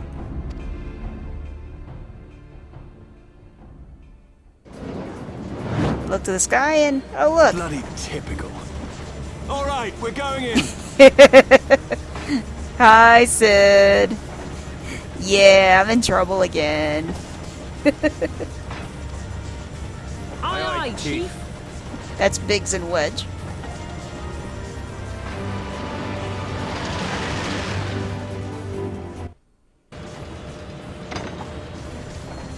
All aboard!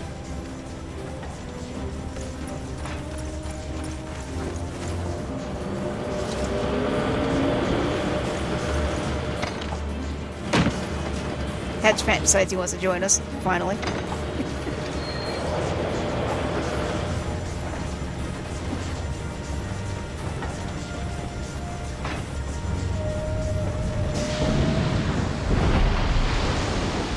There's the fish thing. Oh, it tries to eat us. No. Barely missed us.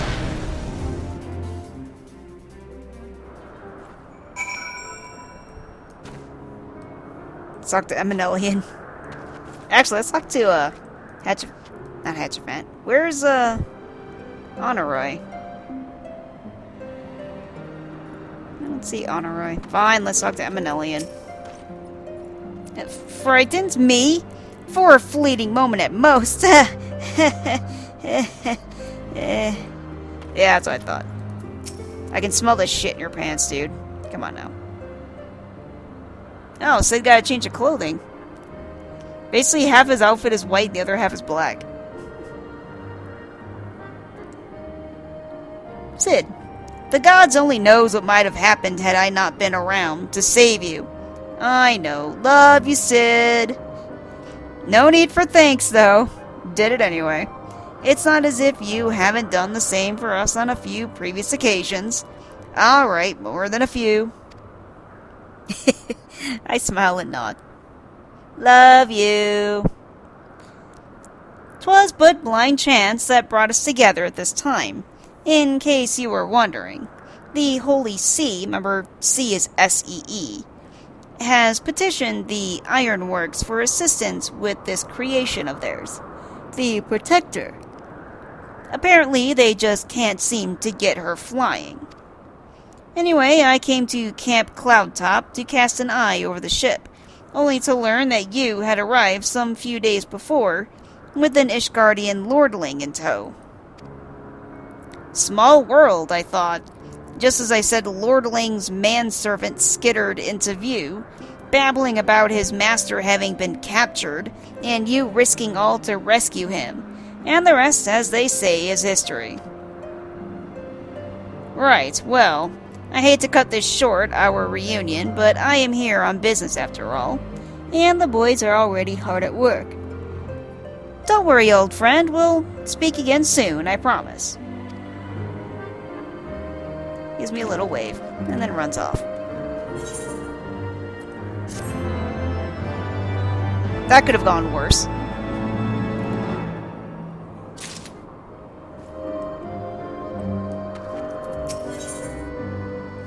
A reward long in coming. I'm an alien. Very well, I admit it. It was an incredibly harrowing experience. I could very well have died, you know. Me! Dead! Yeah, happens to the best of us. On the other hand, by risking life and limb in the line of duty, I did succeed in uncovering the existence of a new primal. And that, old girl, is no small feat. Stop calling me old girl. Oh my gosh. I'm not a cow. I have made an historic discovery, a fact even Lady Laniette will have no choice but to acknowledge. Yes, I am rather looking forward to basking in the sunshine of her praise. Speaking of which, isn't it time we made our triumphant return? Sure.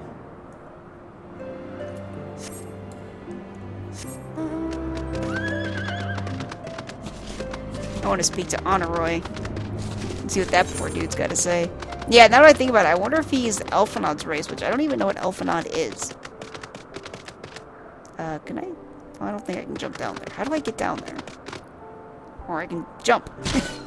That'll work.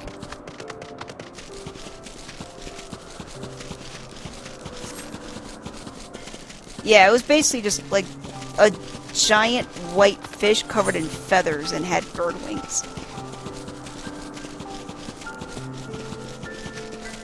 At first I was like, oh, a giant fish that's, you know, flying in the clouds. This is Final Fantasy. Why not? But then the character was like, holy shit, a flying fish? It's like, oh, I guess that's weird.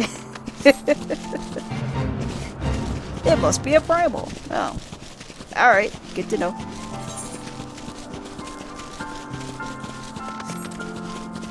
Oh, here she is. Alright, I'm back. Thank you, Mistress Astromoth. Thank you. If you had not rushed to his aid, I dare not think what would have happened. He'd be dead. He'd be fish food. Laniette.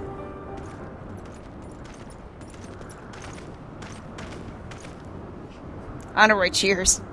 Laniette. Praise Halone, I feared the worst. What happened out there? I'm like, see what happened was... a primal? Are you sure? Yet, now that I think on it, this Bismarck is reminiscent of the white whale of Vanu legend. A massive creature said to swim in the sea of clouds. Hatchafant. From what I've learned of comparable summonings, the presence of the Vanu's god would certainly explain the sudden change in their behavior towards the people of Camp Cloudtop. Oh, maybe. Honor's like waving his arms like, hey, I'm over here! Ah, you mean to say they have fallen under the Primal's influence? I recall reading of such things in the documents provided by Master Alphanod. Eminelian smiles. Aren't we forgetting something important, Lady Leniette? A little recognition for the hero of the hour? A few choice expressions of gratitude, respect, admiration, and so on? Yeah, for me, not for you, you mother... Lynette. Why, yes. You are right, of course. Mistress Astrama deserves all that, and more for having risked her life to rescue such an esteemed personage. Heterophant. Well, if there is naught else to discuss, I would depart for Ishgard forthwith. He's like, yeah, I'm getting out of here. The Holy See and the Temple Knights must be informed of this new threat. Without delay. Leniette. But of course. Mistress Astrama, you have done more than enough here. Pray return to Ishgard with Lord Hatchafant and give my warmest regards to the Count. Eminelian. So that's it then? No more forays into enemy territory? Very well, I can see my services are no longer needed. Take care, Lady Leniette. May our next meeting take place under more felicitious circumstances.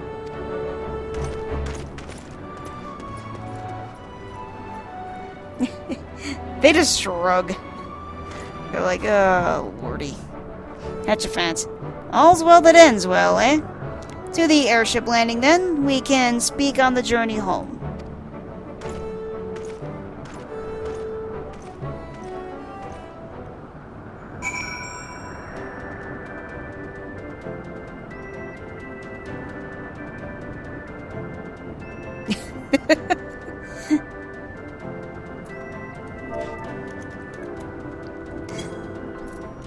Oops. I put that in the wrong chat. My friend just went, BIRD!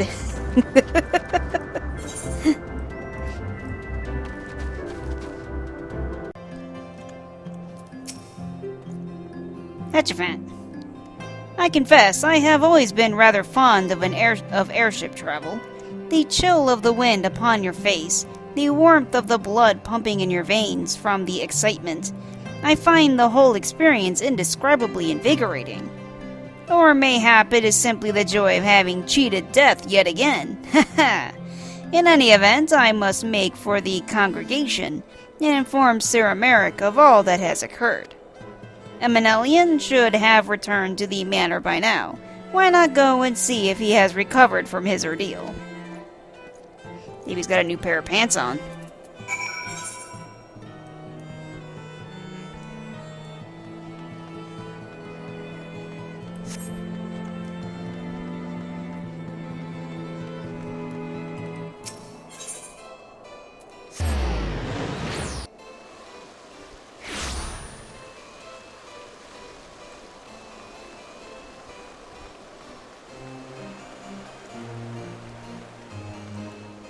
That's not it. Oh wait, no, I gotta speak to this guy, that's right. It's like I just try and walk in there, but nope, it's locked. Gotta talk to this guy. Those are still some pretty impressive tiger lilies. Alright, let's speak to Artorial. Over the wall.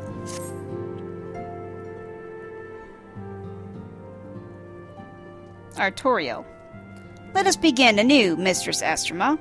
I am Sir Artorial de Fortemps, eldest son of Count Edmund de Fortemps. You will forgive me my outburst, I hope. I meant no disrespect. I merely consider myself equal to the duties entrusted to me, unlike some. After dealing with your brother, I can kind of understand. Hatchafant has spoken of you often. If you're even half the woman he claims, I shall be glad to have you at my side. He shakes his head. To the matter at hand, then. We will be assisting my esteemed compatriots of houses Durender and Desamale. He indicates with his finger a bit. You are aware of our friendly rivalry, I take it. Aye, well, suffice it to say, the prospect of assisting said houses does not fill me with joy. Friendly rivalry? No, I wasn't aware of that. However, it is the will of the Holy See that we set aside our differences at this crucial juncture, but we shall speak more of that anon. First, we must needs secure transport to Falkren's nest. Let us make for the Chocobo stables in Foundation.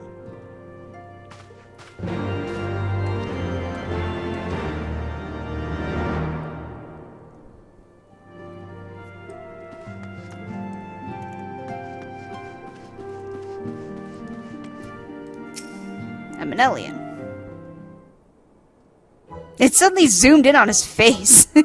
His pained, anguished face. He's crying. Oh, it's you, Suikyun. He whimpers. Gods, did he have to strike me so hard? Father, he did not approve of how I handled matters in Camp Cloudtop. How I endangered the lives of others through my own. Recklessness and incompetence. It's not easy playing the hero, is it? He's fucking on his hands and he's sobbing. Wow, what a bitch. Oh, jeez. He's gonna go cry in his bedroom. Oh, Honoroi ran after him. Shit, I should have talked to Honoroi.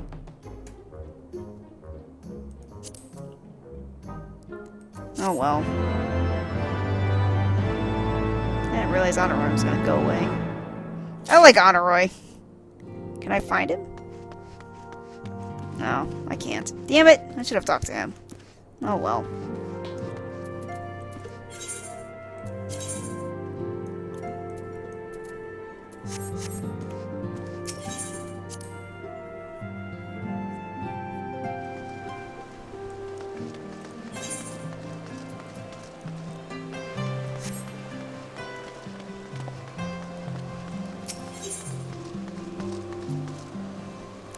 Let's see, I need to go over here.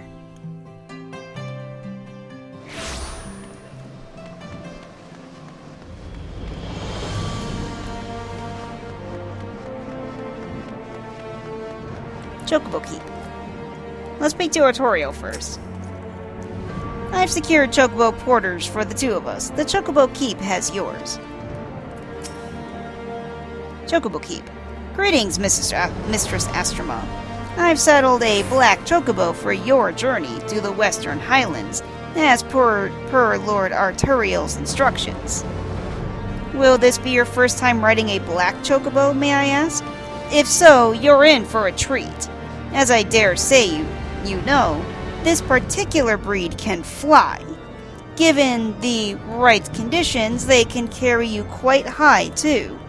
Even over Snowcloak. I mean, I could fly anyway, because of, well, not here, but in the other place, anything can fly. You needn't worry about directing the bird, of course. Like all porters, she's trained to carry you to your destination all by herself. So just relax and enjoy the view.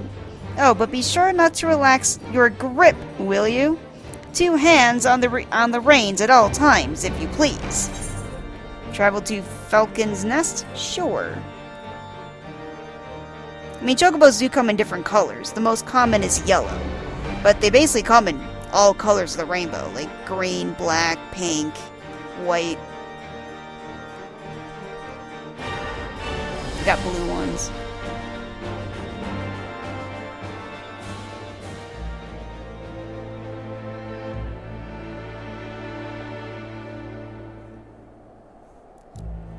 The Corthus Western Highlands. Okay. Have I not been to the Western Highlands? I may not have.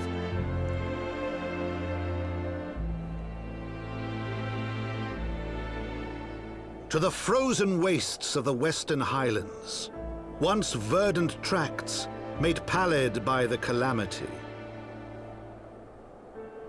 See a boat frozen in the lake. Beyond the towering wall of ice, to lands long forsaken that the knights of Ishgard strove tirelessly to reclaim.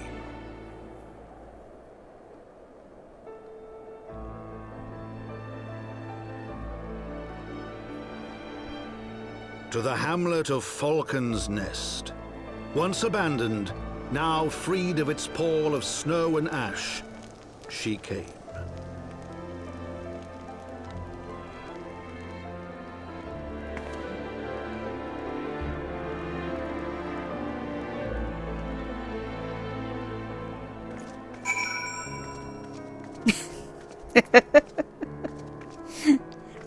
My friend just loves to do random little dances. Yeah, again, still looks like Westeros. Still lots of snow, lots of stone, torches and things like that everywhere. Still dark as balls outside because it's dreary as always in winter. Artorial, let's talk to him. The world looks quite different when viewed from the back of an airborne chocobo, does it not? I still find the experience strangely liberating. To business. Sir Redwald is in charge here. He should be expecting us.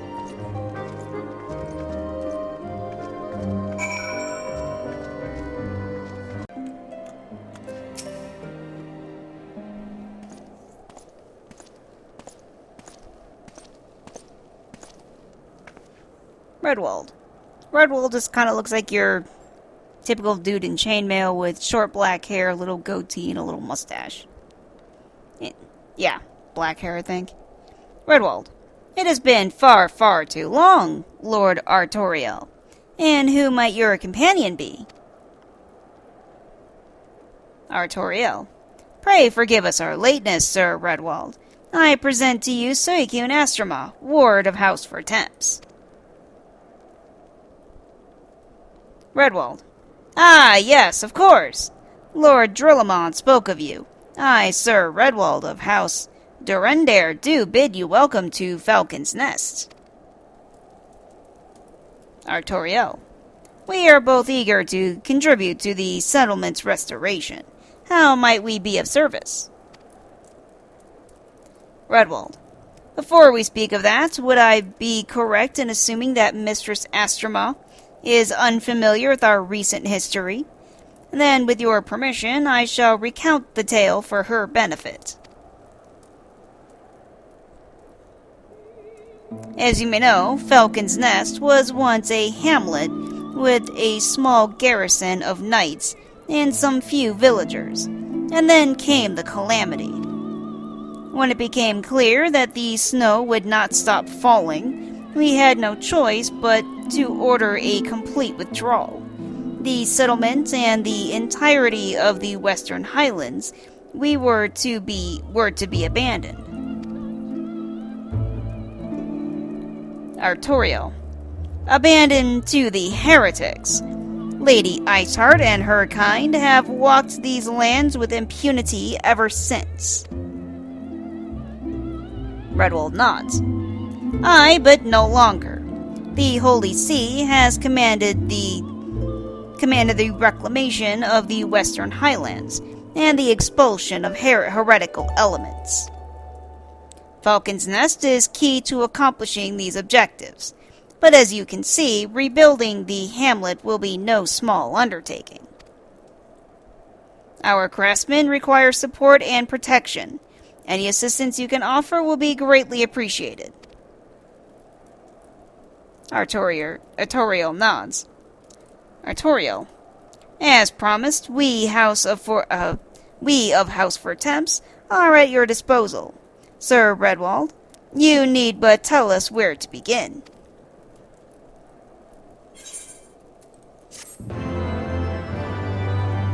Yeah, I think I missed getting the shirt for this outfit, which kind of sucks.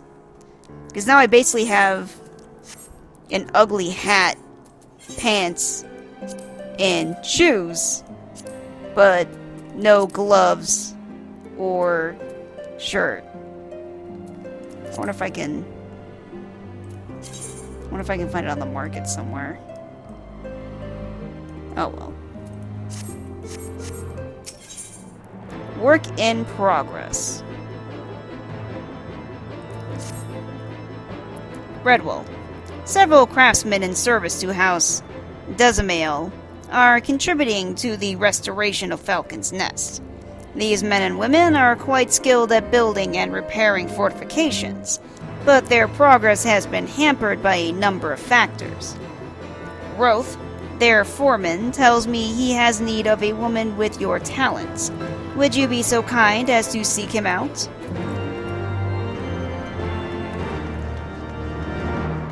Oh, I guess I have to actually go find him.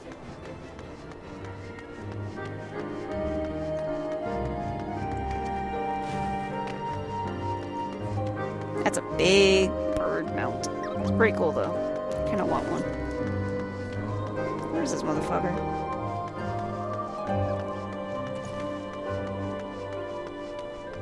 It says I have to go speak with him, so I have to go find him somewhere. Oh, here he is, over here. Hey, now that I'm looking at, yeah, there is kind of bits of rubble and stuff everywhere. Roth. Roth just kind of looks like your typical craftsman.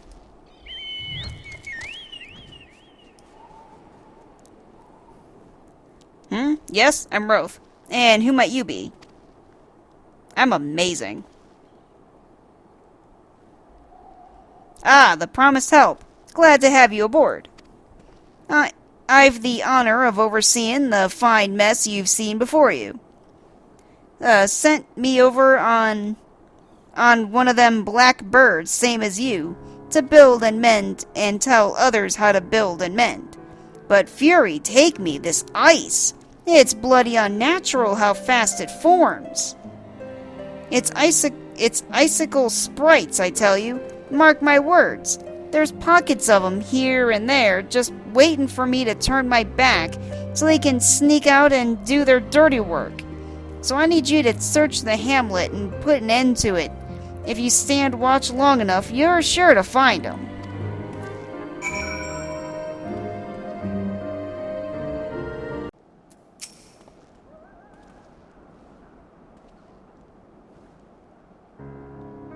Ha! Speak to Roth.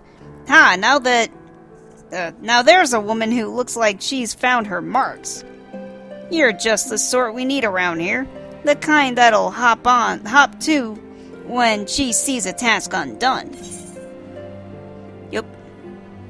Yeah, I killed some of the little, like, ice sprites or whatever.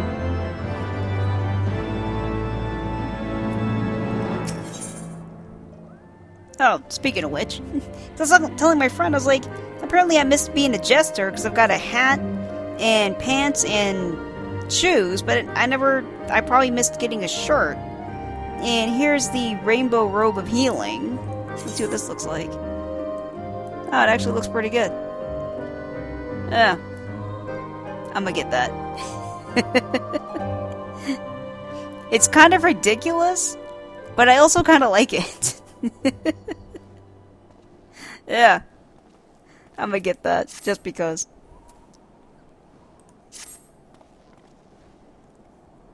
Roth. You're a dab hand at warcraft, I can tell. I'm a healer, though. I'm not supposed to really be... I mean, yeah, I'm supposed to do it a little bit, but... Not that I have any skill at arms to speak of, mind, but it doesn't take an expert to recognize expertise. Be a waste to keep you to myself when there's others out what need help, same as me. So if you're keen to keep on doing what you're done, I'd ask you to head north to the Pike, the bloody huge statue out the wastes, if you've never been. I have never been. Mason by the name of Theramont is out there tending to the thing. Good man, Theramont, but I reckon he's taken on too much work for one. Might there be something you can do for him?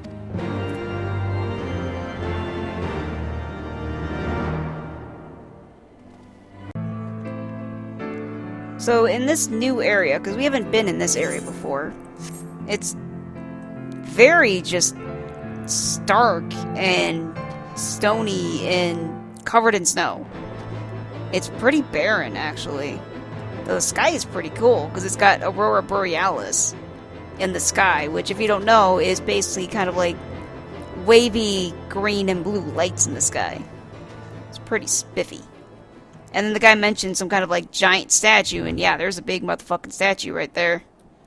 Of a giant knight on top of this little house. It might be a house. It might actually just be the base, but it's got lights sticking out of it, so made me think it was a house. Yeah. It's a clear, bright night sky, though, because there's a billion stars up there. Yeah, otherwise, down here, it's just rock and snow. That's about it. Let's speak to this Theramont. Hail to you, traveler. What brings you out this way? Foreman Roth bid you assist me? Well, far be it for me to turn down a helping hand. I've been tasked with the restoration of this sculpture. 5 years of neglect has not been kind, to say the least. Fortunately, I've just the right thing for it. Rather, those deep eyes have it. If you could slay 3 and bring me their bristles, I would be in your debt.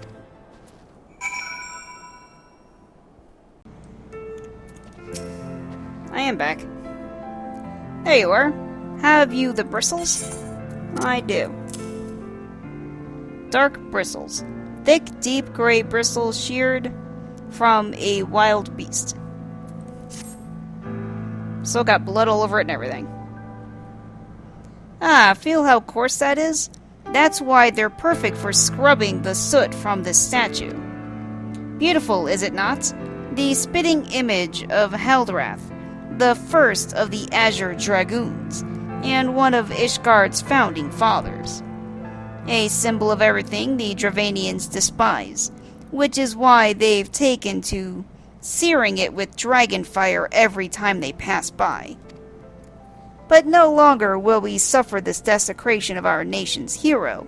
Soon the statue will be as it once was, a proud, shining testament to the determination of Ishgard, and a message to the heretics that we have returned. The work may be hard and the conditions harsh, but as a proud Ishgardian, I could ask for no greater honor. Look at the robe! Yay! Do I get the gloves? Not this time, I don't think.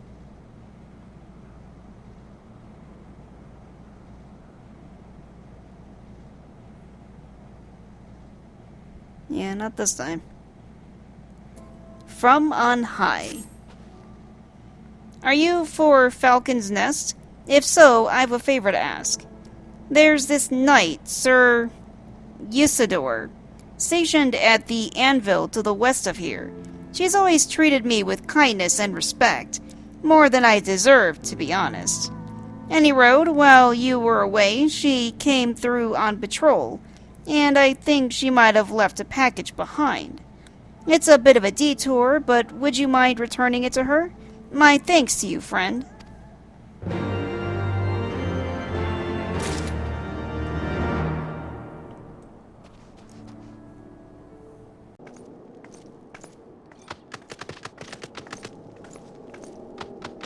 This area is really good music. I think I broke it starting my recording. Oh no. It had music a second ago, and now it doesn't. Hope I didn't break it. Oh well.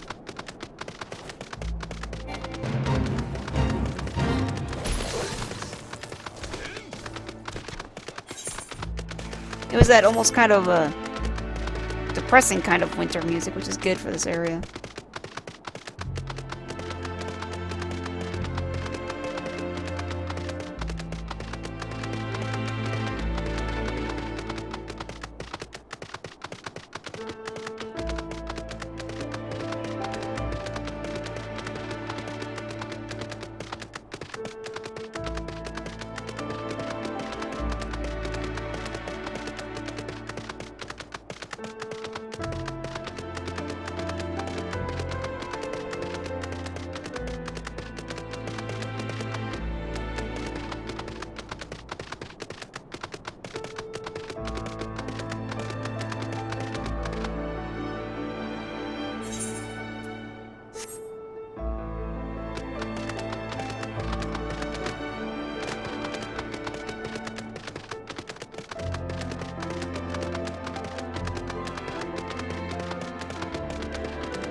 I found Yesidor.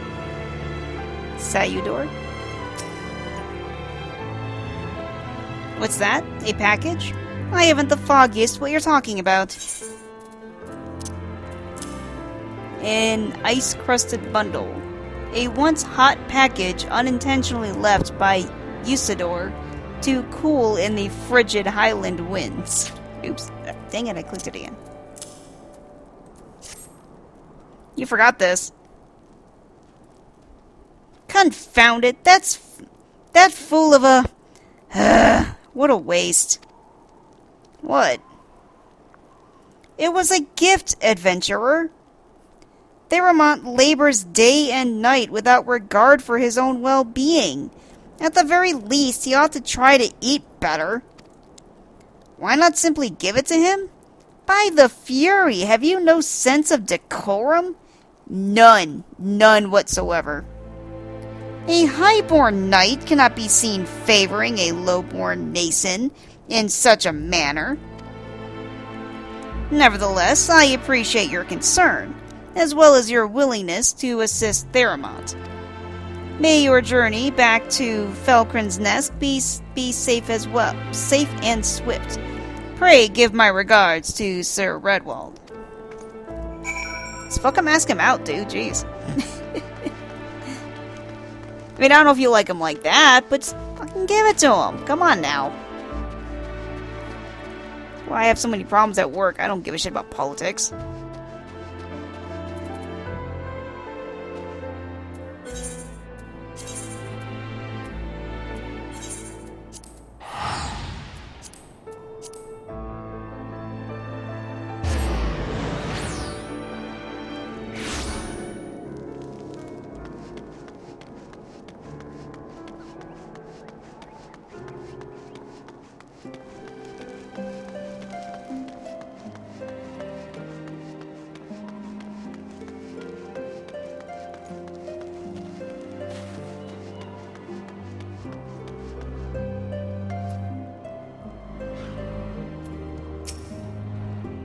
Redwald. I must applaud your initiative, Mistress Estrema. Roth tells me you have been quite busy. Alas, we have not the time to thank you properly. I have a task to which I would commit all able-bodied men and women, you and Lord Arturiel included.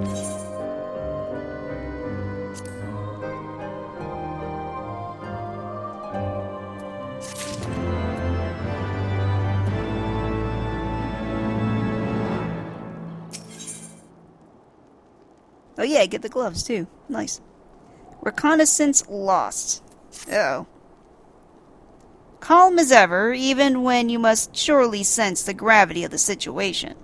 A veteran through and through, just as Lord Drillamont said. Good.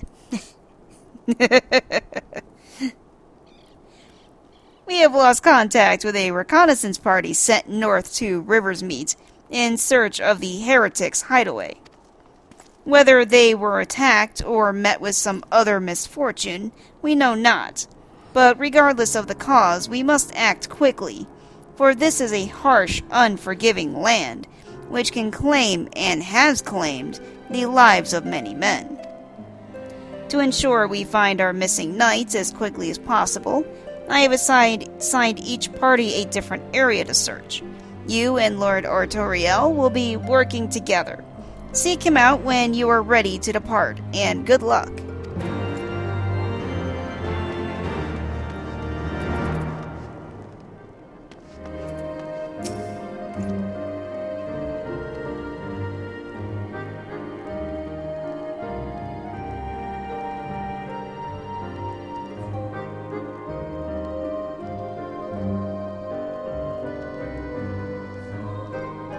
Some good fucking music. It seems we have been assigned the area near Camp Riversmeet, Mistress Astrama. Lest you are unaware, the camp was one of many our knights were forced to abandon when we withdrew from the Corthus Western Highlands, one of many sacrifices made in the wake of the calamity. 'Twould not surprise me if our knights took shelter there.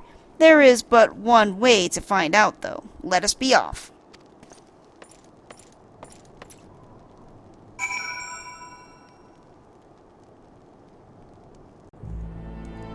So I found Artoriel, but holy crap, this site here.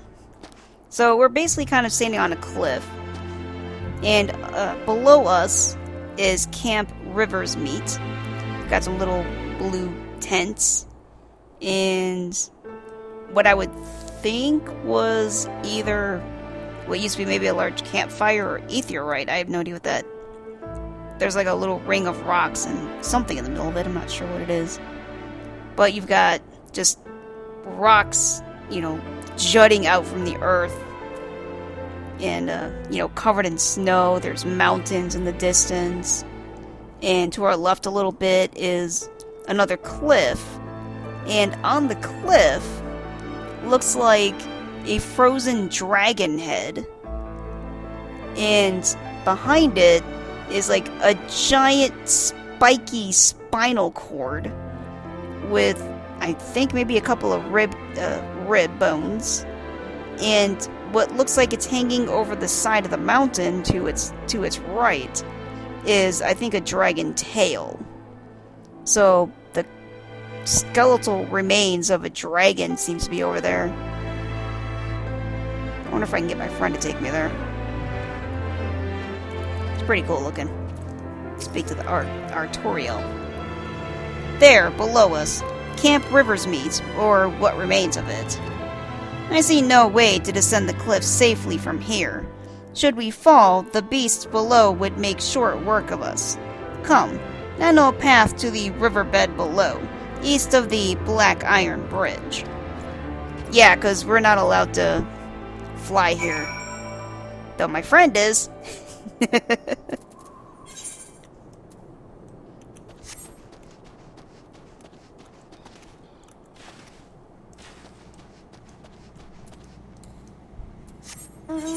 Do I have to go this way first?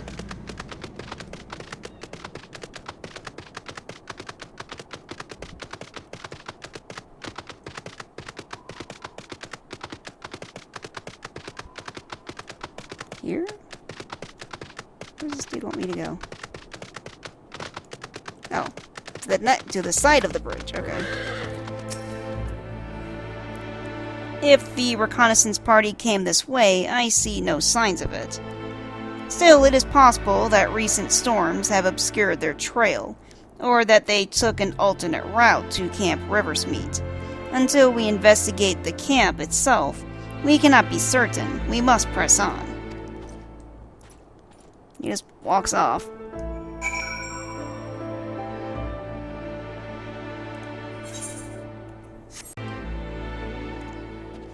So, down at Camp Riversmeet, the circle of rocks I was talking about, it looks like a broken aetherite. Like one of the ones you would have been able to teleport to. It's all surrounded by, like, chunks of ice, I guess. But yeah, it's broken. There's wolves walking around. But I'm level 67, so they're not going to bother me, because they're level 50. So they're scared of me. Let's speak to this reconnaissance party knight.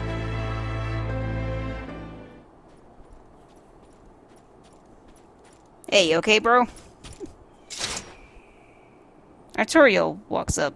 Are you alright? I heard sounds of a struggle. Oh yeah, because I was attacked by a few guys when I approached this dude. The party knight. Reconnaissance knight. Thank you. Thank the Fury. I thought no one would come. He's on his hands and knees, gasping for air. Artoriel. 3 heretics slain and 1 knight saved. Just like that. You certainly live up to your reputation, Mr. Sastrama. That is the power of holy. I can kill 3 guys at once. Or like with the Owlmen, the Vanu. I killed like 7 of them, maybe even 10 at one time. Because of holy. Artoriel. What happened here, sir? And sir spelled S-E-R. Like Sir Knights and stuff. Is there no one else? Reconnaissance Knight. We were caught in a furious blizzard north of here, my lord. Not but white all around, until we saw shapes moving towards us, running towards us, with naked steel in their hands. I cut down a few of the bastards who came close, but others, there was shouting and screaming, but after a while, I could only hear unfamiliar voices. I found my way to the camp, hoping to hide while the storm passed. And, Artorial. But the heretics tracked you here. Reconnaissance Knight. Aye. My lord, the heretics' hideaway lies somewhere to the north. We must move quickly before the snow buries all traces of their passing. For my brothers, we must...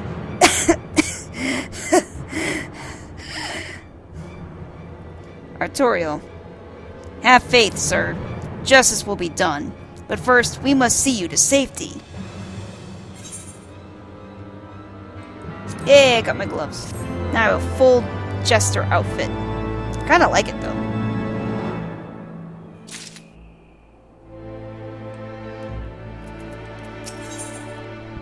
At the end of our hope. Oh, that's not good. Artorial. He has the right of it, Mistress Astroma. Whatever remains of the heretic's trail will be gone with the next snowfall, but we cannot very well leave our friend here. I will see him to Falcon's Nest and gather reinforcements. In the meantime, I would have you search the area to the north of the camp for signs of the attack. Should you pick up the heretic's trail, do not wait for me. Follow it back to their lair forthwith, being sure to leave me some clear footprints. I realize this plan may place you in considerable danger, but I see no alternative. I'll be fine. Oh, wait. I'm not the Warrior of Light anymore, am I? Oh, fuck, I forgot about that. Rest assured, we will not be far behind. And Suicune, thank you.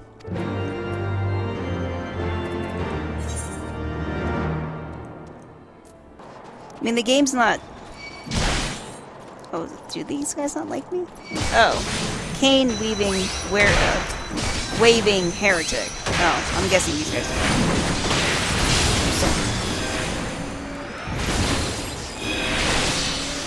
Again, I don't really know what makes them heretics. Like, I get it's a religious thing. But, like, I'm wondering... There's a spineless heretic that decided to try and beat me up. Sorry, that's not gonna work out for you, though. He's level question mark. It's kind of weird. But it says he's spineless. That's funny. Help me! Somebody help! He ran away.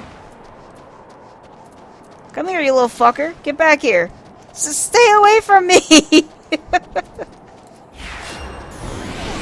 I can attack your ass from a distance, bitch. What if I can kill him? You started this shit. Go sleep in the bed that you made.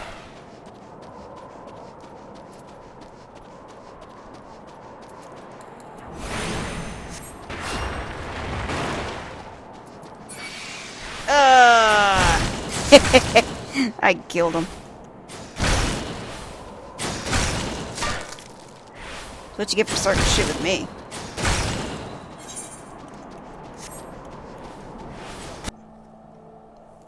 Alright, well that was a total failure. Let's try that again. Depending on what I leave in with the previous recording. I kneel down. The tracks continue to the north.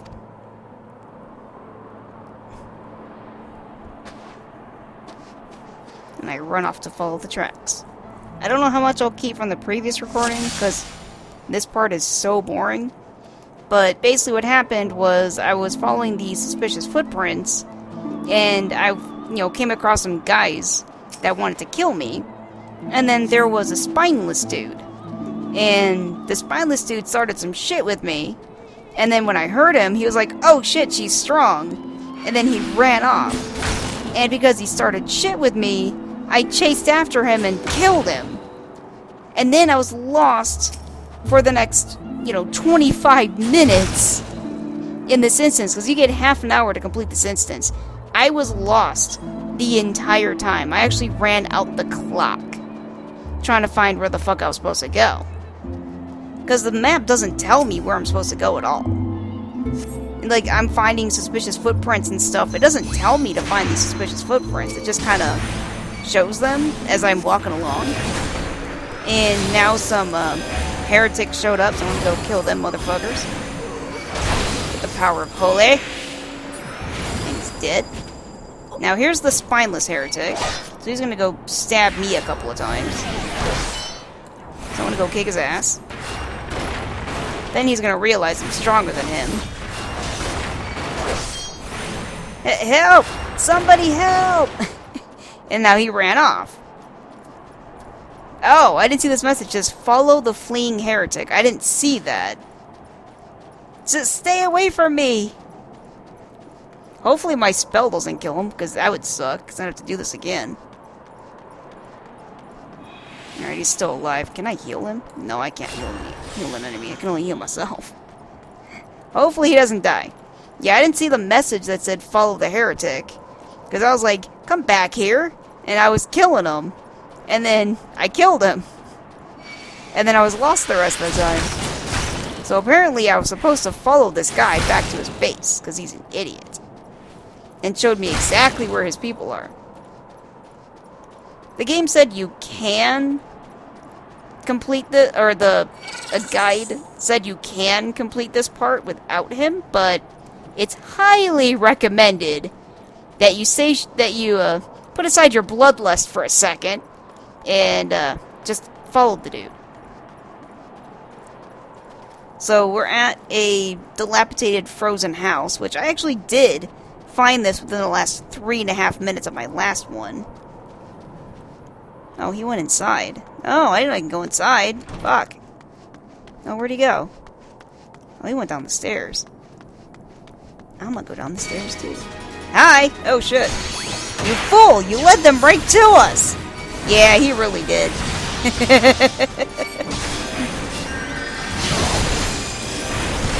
Kill these dudes.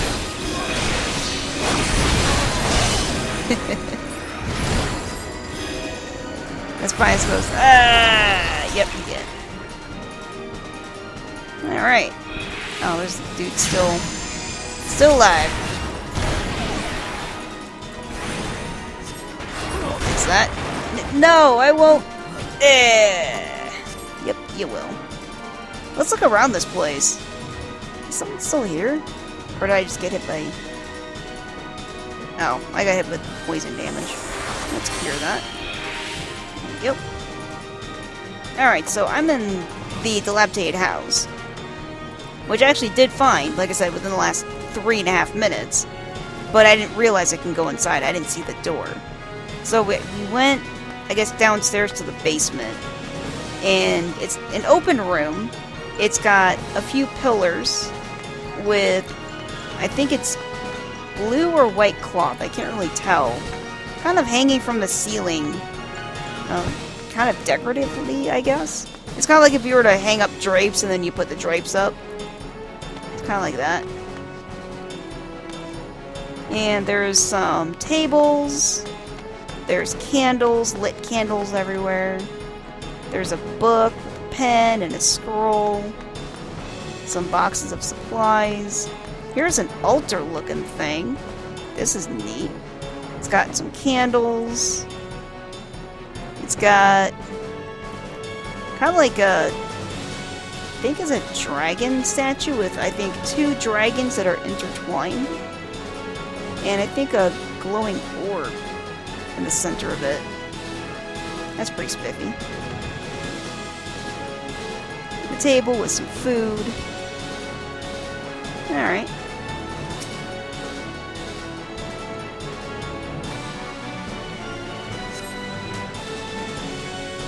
There we go. I win.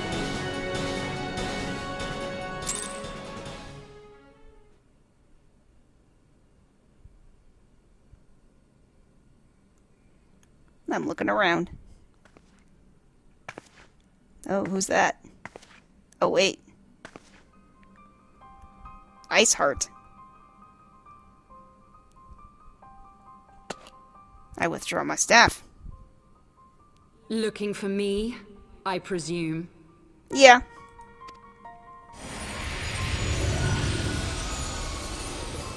A light appears next to me. Oh.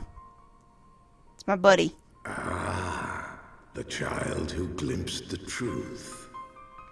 It's Gardamer. No! It cannot be. Yeah, she's shocked.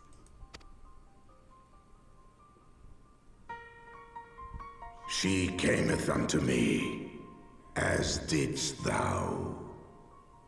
Alike in gifts, yet set upon different paths.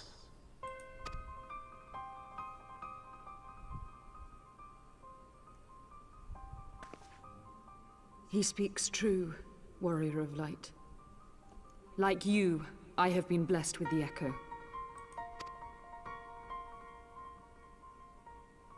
The visions terrified me at first. They came without warning.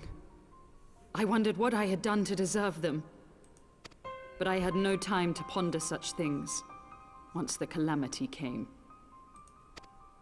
The land turned against us, and in a matter of hours, Falcon's Nest was buried under 10 fulms of ice and snow. We had no choice but to flee for Ishgard. We came to the wall, and while we searched for a way through, there was an avalanche. And then I was alone. So I set forth for Dravania. I knew full well what might happen where I found. But I could not survive on my own. I was found, of course. And not by a mere dragon, but by the great worm Hraesvelgr. And it was then that I knew why I had been given this gift. For with it I heard his voice, and saw the truth through his eyes.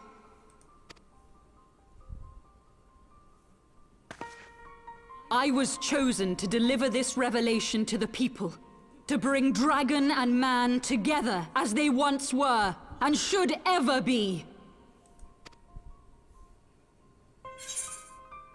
What will you say?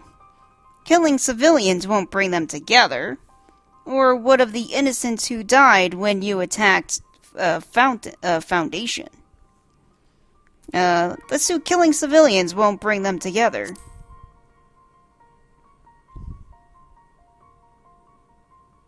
She shakes her head. It wasn't supposed to be like that. You have to believe me. It was beyond my control. I mean, aren't you the one who broke through the barriers and shit to invite the dragons to attack? Said some pretty mean things. Children taught to fear the skies, who saw their loved ones slaughtered. Yet the Dravanians, though they know where the fault truly lies, fell upon them with such fury. Men die, and their children forget.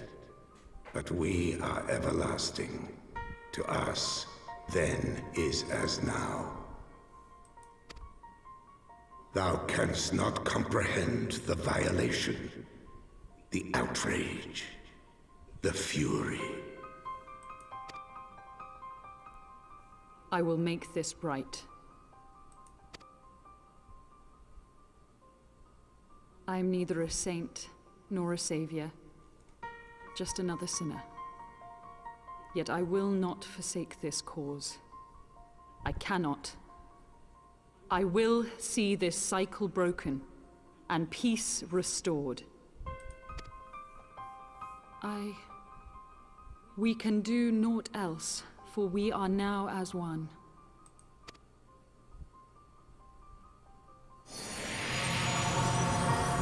Gardemer disappears. And she walks away. I still don't get what happened. Like, why are we fighting? I'm all for peace. Peace is great. But why are we fighting? Until we know that, we're not going to be able to stop it. Because apparently Gardemer says the dragons are still pissed about whatever the humans did.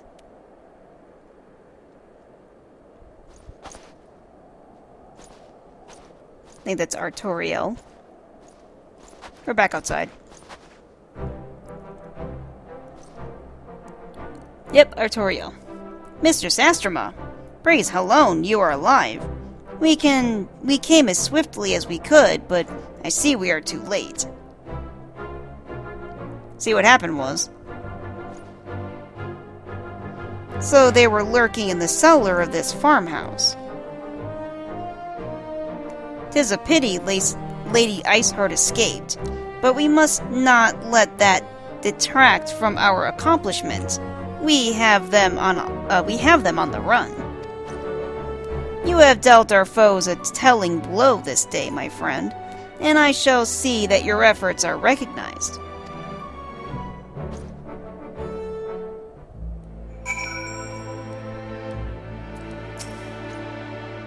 Establishing an outpost in so remote a location could not have been easy.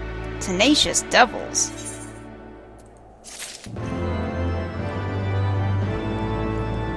Yeah, but then they got destroyed, I guess. Knights be not proud. The knights have matters here well in hand. Let us return to Falcon's Nest and share our discoveries with Sir Redwald. Come, after tracking heretics across malms of ice and snow, I would say you are due a few hours' rest next to a warm fire. Damn right I am. After all that, I was lost for so long.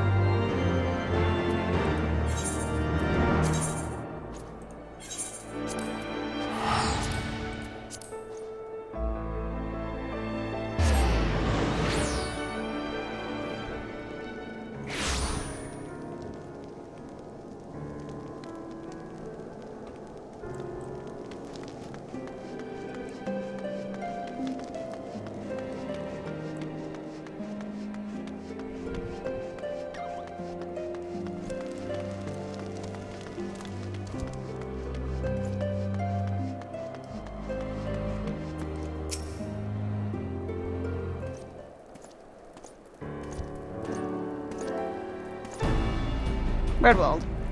Lord Artoriel, Mistress Astrama. Full glad am I to see you both hale and healthy. What news? See, what happened was, gives a little victory fist pump, I guess. You mean to say you hunted the heretics down on your own and slew them before reinforcements could arrive? By the Fury! Artoriel, I believe we have made great strides towards purging these lands of heretics, and I mean to say as much when I deliver my report to my father and the Holy See. Redwald nods. As will I, Lord Artoriel. May it serve to remind our superiors what houses Durendare and Fortemps could achieve through continued cooperation. Indeed, I trust you and your knights are this is Artoriel. Indeed, I trust you and your knights are content to handle the rest? Redwald. We most certainly are, my lord.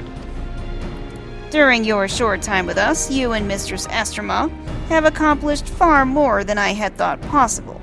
I cannot in good conscience impose upon you any longer.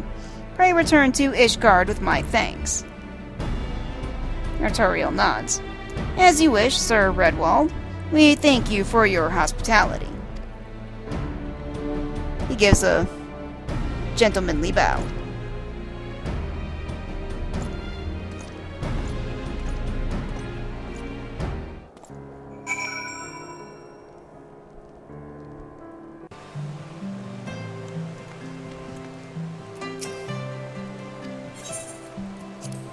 let's enter the manor.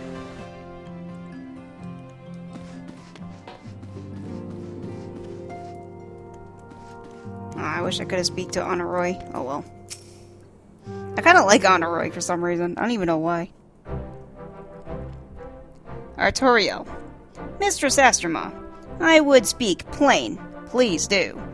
From the first, I questioned your motives and your competence. Unjustly, I now realize. Rumors have a way of growing more fantastic as they spread, and quite frankly, those surrounding you beggar belief. But Hatchafant swore that all the stories were true.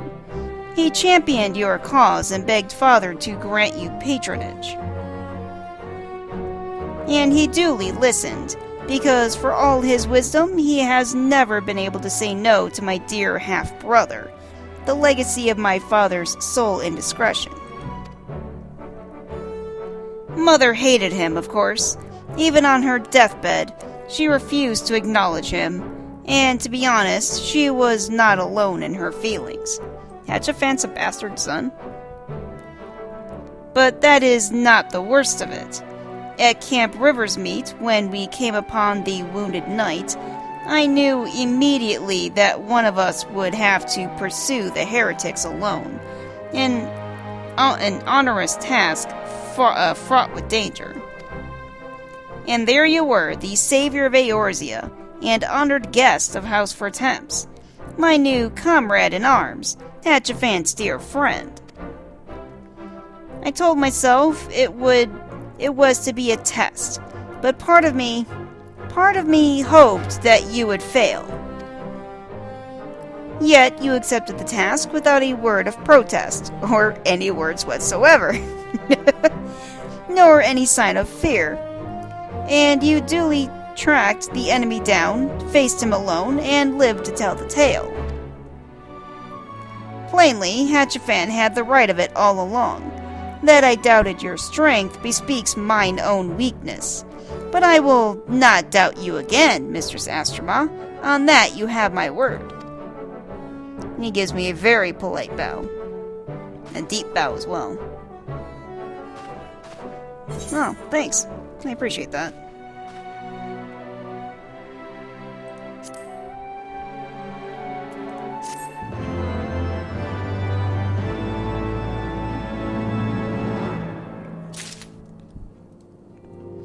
So if I understood that right, Hatchafant's a half-brother? Clearly the dad cheated on him. On his wife. Typical. Divine Intervention. Is it a cookie? Oh, Black Chocobo Whistle. Interesting. And an Ether Compass. I have no idea what that does. House Fortemps Steward. Ah, Mr. Sastroma. My Lord the Count much desires to speak with you regarding your time with Lord Artoriel and Lord Eminelian. If you would remain here for a moment.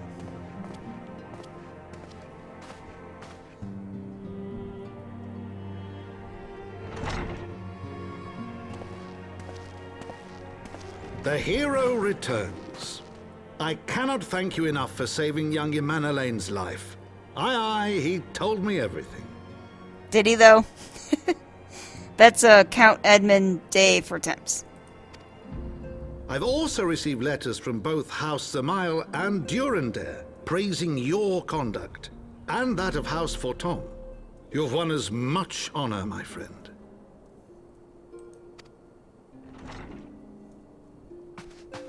My lord. That's a steward. What is it? Speak. Pray forgive the intrusion, my lord, but I bring grave tidings. Master Alphino and Mistress Tataru have been detained on suspicion of fomenting heresy. What? Explain. They were observed entering a tavern in the lower levels on some half-dozen occasions. There, it is claimed, they made a number of inquiries. Inquiries which brought them into contact with certain elements. 'Twas this which prompted a knight of the Heavensward to demand that they be questioned. Sir Grinno, my lord. Sir Grinno is a brute. An exceedingly accomplished brute, but a brute nonetheless. Alas, he is also a son of House Zamayo.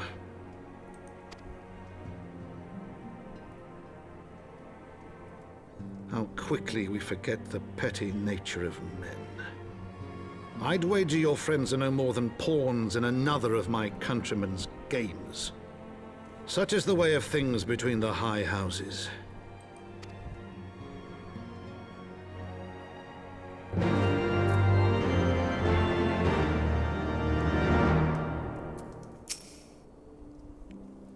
Count Edmond de Fortemps. Though you have won the hearts and minds of many of my countrymen, there are those who will never be swayed. Men who will dismiss your efforts and resent your successes, even as we celebrate them. 'Tis like that one such member of House Desamel is manipulating Sir Grinno for he is not a man to dabble in politics of his own volition. He may genuinely believe your friends to be guilty, though I am quite certain his masters know better. Yet the truth will avail us not if we cannot prove their innocence. You would do well to speak with Sir Emeric at the congregation of our Knights Most Heavenly. And again, our Knights Most Heavenly is capitalized.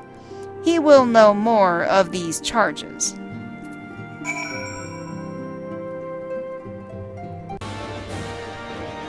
Oh crap, I forgot I need to have Ishgard with me at all times to annoy me. Because he does get in the way when I try to do stuff. But because he's always here, I feel like we should have him. So yeah, let's talk to Hatchfat for a second. Suicune, I had but this moment resolved to go and fetch you. I presume you have heard what happened then. Yeah, they got themselves kidnapped. Let's talk to Lucia, see what she's up to. That they should regard the Scions with such suspicion, even after you stood with us on the steps of fate. It is bad comedy. Yeah, people are so stupid. Yet, unlike the grave injustice you suffered in Alda, this wrong may swiftly be righted. It friggin' better be. Alright, let's speak to Emeric.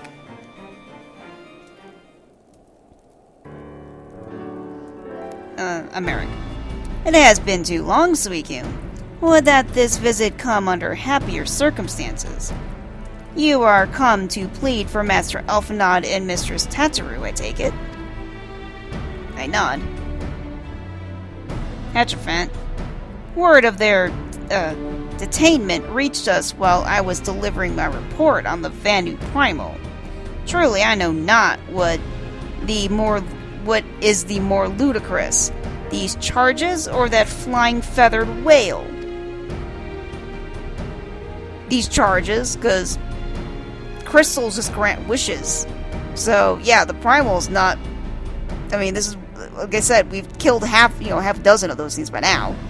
That's not really all that shocking. Emeric. That Sir Grinno's accusations are baseless, I have no doubt. Refuting them will be difficult, however, as he is a knight of the Heavensward. I speak of the personal guard of the Archbishop, the 12 finest knights in all of Ishgard, sworn to serve his eminence alone. Suffice it to say, their testimony is unimpeachable, and I have not the authority to challenge their actions. Hatchafant shakes his head with frustration. After all the Scions have done, routing the heretics and defeating Shiva, helping us to defend the Steps of Faith and drive back the Dravanian horde, after proving themselves true allies on countless occasions, is there naught we can do? Emeric, I fear there is but one path left to us. We must demand a trial by combat. Oh, I got this in the bag. Hatchafat, but of course. In a trial by combat sanctioned by the Inquisition, the victor's claim is judged true regardless of the petitioner's standing. Merrick. Under Ishgardian law, a trial by combat pits the accuser against the accused. In this instance, Master Alphinaud and Mistress Tattaru would be expected to face Sir Grenau and a second of his choosing, another knight of the Heavensward, most like. Hierophant, 2 of them? By the Fury, that can hardly be considered fair. I mean, there's 2 of them, so... Americ. Master Alphinaud's magical talents will not have gone unnoticed, meaning that he will have no choice but to participate. Mistress Tattaru, on the other hand, is quite obviously bereft of martial skill, and should be afforded the right to name a champion to fight in her stead. Lest you doubt, I am ready and willing to serve in that capacity, as I am sure is Lord Hierophant. But all here present know that you are the most accomplished warrior among us, and mayhap in the realm at large. I nod, stoically. Hierophant, then it is settled. I will visit Master Alphinaud at once, and inform him of our intentions. Suicune, meet me at the tribunal when you have made ready. Until then, my friend... Please make it a trial of combat so I can just wipe the floor with your dumbass. It'll be great. Select to America. The trial will be held at the Supreme Sacred Tribunal at Helena Inquisitory Doctrine. I will be in attendance, as will many others, with a vested interest in the outcome. Stint not in your preparations, my friend. The Knights of the Heavensward will provide a stern test for even one such as you. I doubt that. But let's find out.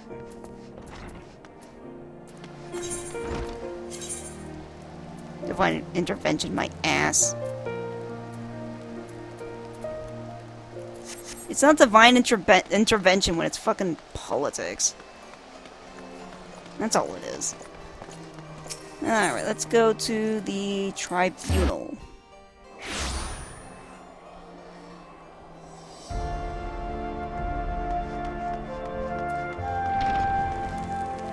I'll just walk right in. Cool. I have not walked right in here before. Oh, it's a single player instance.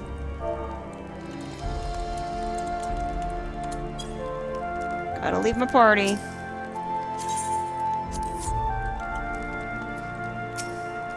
Hierophant, listen carefully, Suicune.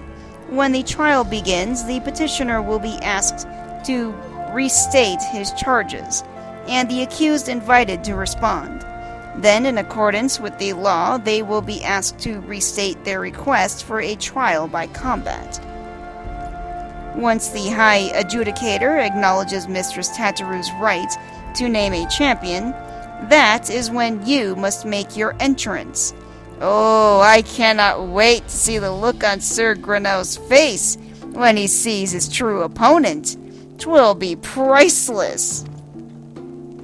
More seriously, should you begin to lose heart, look to me in the stands, and I shall cheer so loud you will wonder how you could ever have contrived to doubt yourself. Now, are you ready? He totally has a little crush on me. Maybe a little bit of hero worship. See a statue of a female warrior. Tattaru looks very nervous. So does Alphinaud. We are gathered here today under the watchful gaze of the Fury to ascertain the guilt of 2 souls in a trial by combat. Petitioners, step forward. That is the High Adjudicator.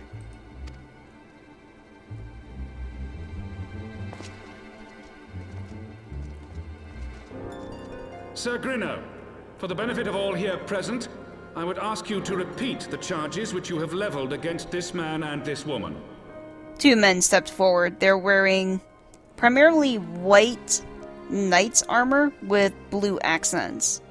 And both of them, I believe, have, I think, short white hair. One's black and one's white. I mean, like, one guy's, like, black skin and one guy's white skin. I, Sir Grinno de Zemile, brother of the Heavensward, did bear witness to these two foreigners consorting with heretics. That's Grinno. He's the black dude.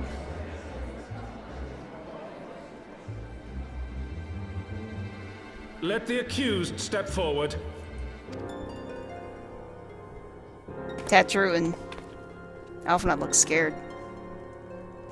Alfino Leveilleur, Tataru Taru, you have heard the charges leveled against you.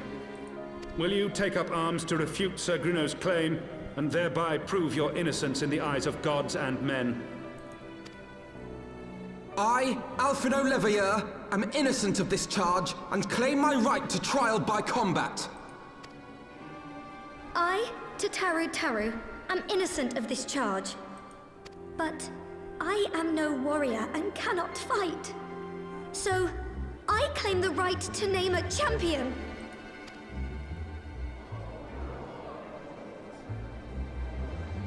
To the old and the infirm, the young and the weak, this right we allow. Very well. Who will stand for this woman? I object! Tattoo face brightens when I walk in there.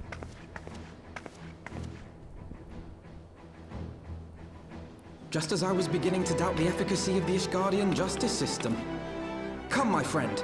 Let us put an end to this mama's farce. Tetra was so happy she literally jumped up and down and cheered as she twirled in a circle. It was adorable.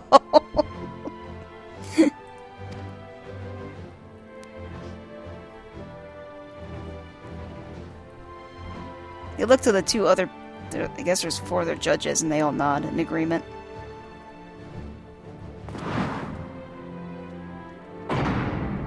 He raised his hand out, and I guess, he gave some kind of commanding word that we didn't see what it was, and a floor showed up.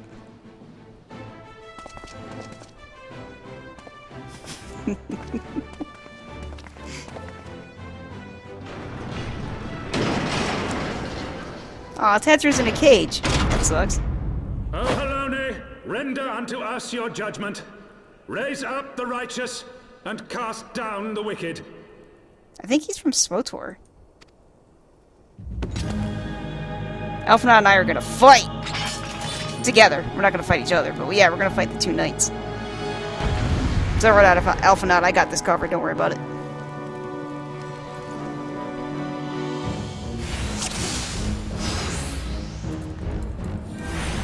I shall do what I can to support you, Suki. Now, let us teach these noble sirs the folly of being false witnesses.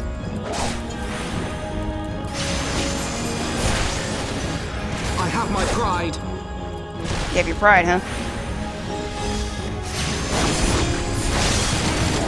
Well, who do we have here? This one is mine, Sir Grinno.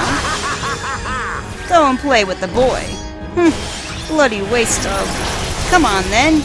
You wanted this, remember? I've enough of your tricks. Suki and Alphanot's in trouble. Oh, are you? Well, stop being in trouble. How do I get you to not be in trouble?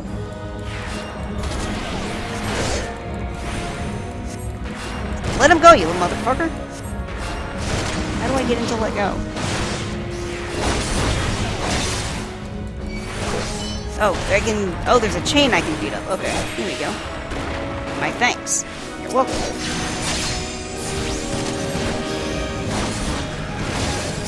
You have been indulged enough, heathen swine. I've got you now.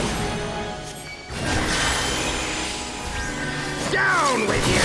I was hoping I could give Alphanod regeneration. Did you fucking do it again? Asshole? Stop chaining him up.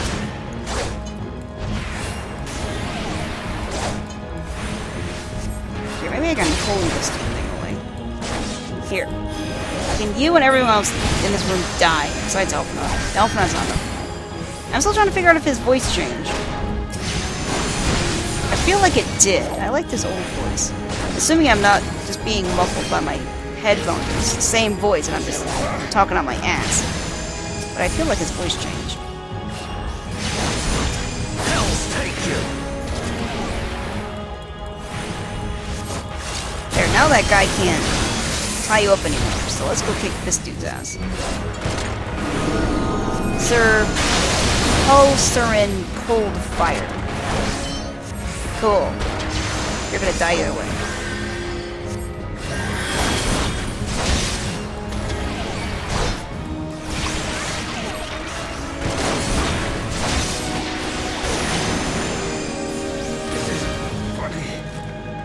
There we go. I kind of hope they're not dead. I hope I just beat them up. Oh yeah, they're still alive.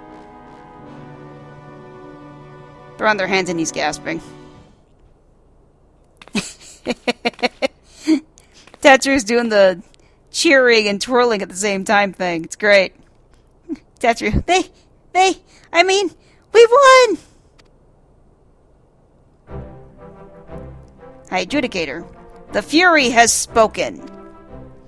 Elfenad Leveler, Tataru Taru, you are hereby acquitted of all charges.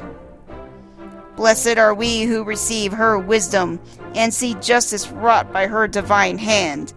Petitioners, accused, go forth in peace. Elfenad walks over to me. Delivered from an untimely demise yet again. My thanks, as always. I smile and nod. Anytime, Elfenad, anytime. I rather like you and Tataru. I think you guys are great. Speaking of which, are you guys around? Nope. Alright, speak to Hatchfant. Miss Garmiter would get out of my way. By the Fury, what a splendid victory! To see how you strove in the face of adversity. Two brave young souls bound together by the puissant bounds of camaraderie. Why, it stirred me to the very depths of my soul.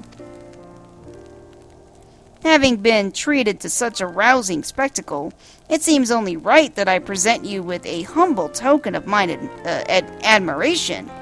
Pray receive of me this chocobo whistle. Kind of weird, but cool. With it, you may summon a black chocobo, fully trained and ready to fly. Well, that's neat. Oh, black chocobo walks up. That's pretty cool. Oh, he's petting it. And it bounces around happily. Magnificent, is she not? She actually is, yeah. Strong yet sleek, elegant yet eager. What say you, Suicune? Will you take her for your steed? I will, yeah. She's pretty sweet. I like her. A guard, Inquisition guard runs up. Lord Hatchafant, chocobos are prohibited in the supreme sacred tribunal of Halanock Inquisitory Doctrine. Your steed must remain outside. I mean, fair enough. He's like, come on, Birdie, let's go. Bird's like, okay. He walks with them. Hatchafant just kind of shrugs. I like that, actually. That's pretty good. Aether currents now accessible. I'm not sure what that means. Collection expanded Aether compass acquired. Don't know what that means either. You have obtained a black chocobo. When riding this mount, you will have the ability to fly, provided certain conditions have been met. To fly in a given region, you must find and attune to all of the local Aether currents. In order to attune to some Aether currents, you will need to complete certain quests. However, most can be discovered via exploration. To aid you in this endeavor, you have also obtained an Aether compass, which will provide you with both the bearing and the distance to the nearest Aether current upon use. The Aether compass can be found under Collection in the Duty section of the main menu. Under Collection.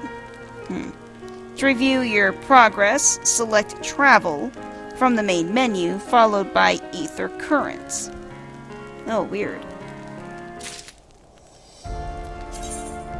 Collection. You have added an item of interest to your collection. Others, such keepsakes found on your adventures, will be stored here, viewable at any time, should you wish to reflect on your past deeds. I don't think I had that before. No, I guess not, because I only have one. It's got the Ether Compass.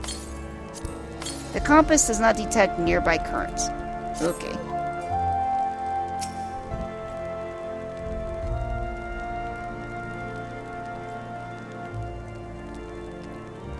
Alright. Let's talk to Hatchfan. Disclosure. Black chocobos are all well and good, but the true reward for your efforts is the exoneration of your comrades. Absolutely. They shall be released upon the completion of certain minor formalities, which I mean to see to personally. In the meantime, pray return to Fort Temps Manor. The Count has done so already, and will doubtless be eager to discuss the day's events.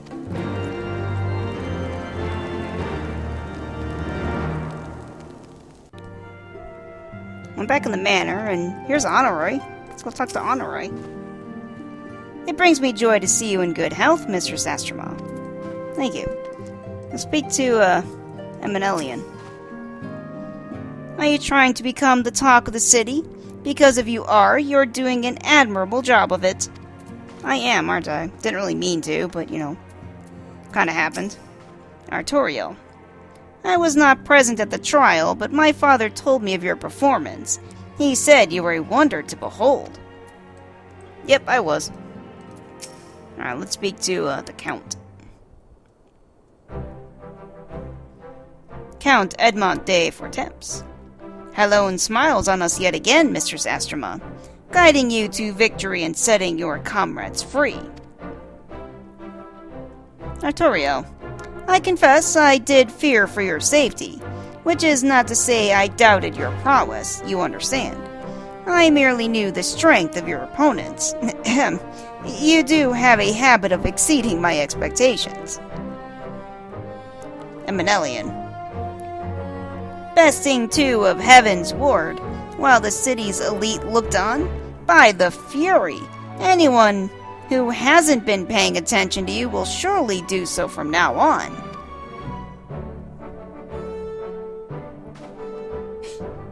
I think they're talking excitedly about me. How's for Temp Steward? My lord! Oh, it's that same guy from before. We have just received a message from the vault. His Eminence, the Archbishop, requests the presence of Mistress Astroma. Eminelian is shocked. An invitation from the Archbishop? Artoriel, what an honor. Count Edmond. A personal summons is indeed a great honor, and given recent events, you would be wise not to delay. Go, Mistress Astroma, we shall speak anon. How's for Temp Steward? The steward, just so you know, is like an older dude. He's probably in his late 60s. Like, he's probably a grandfather. He's also got pointy ears and long white hair that's combed back.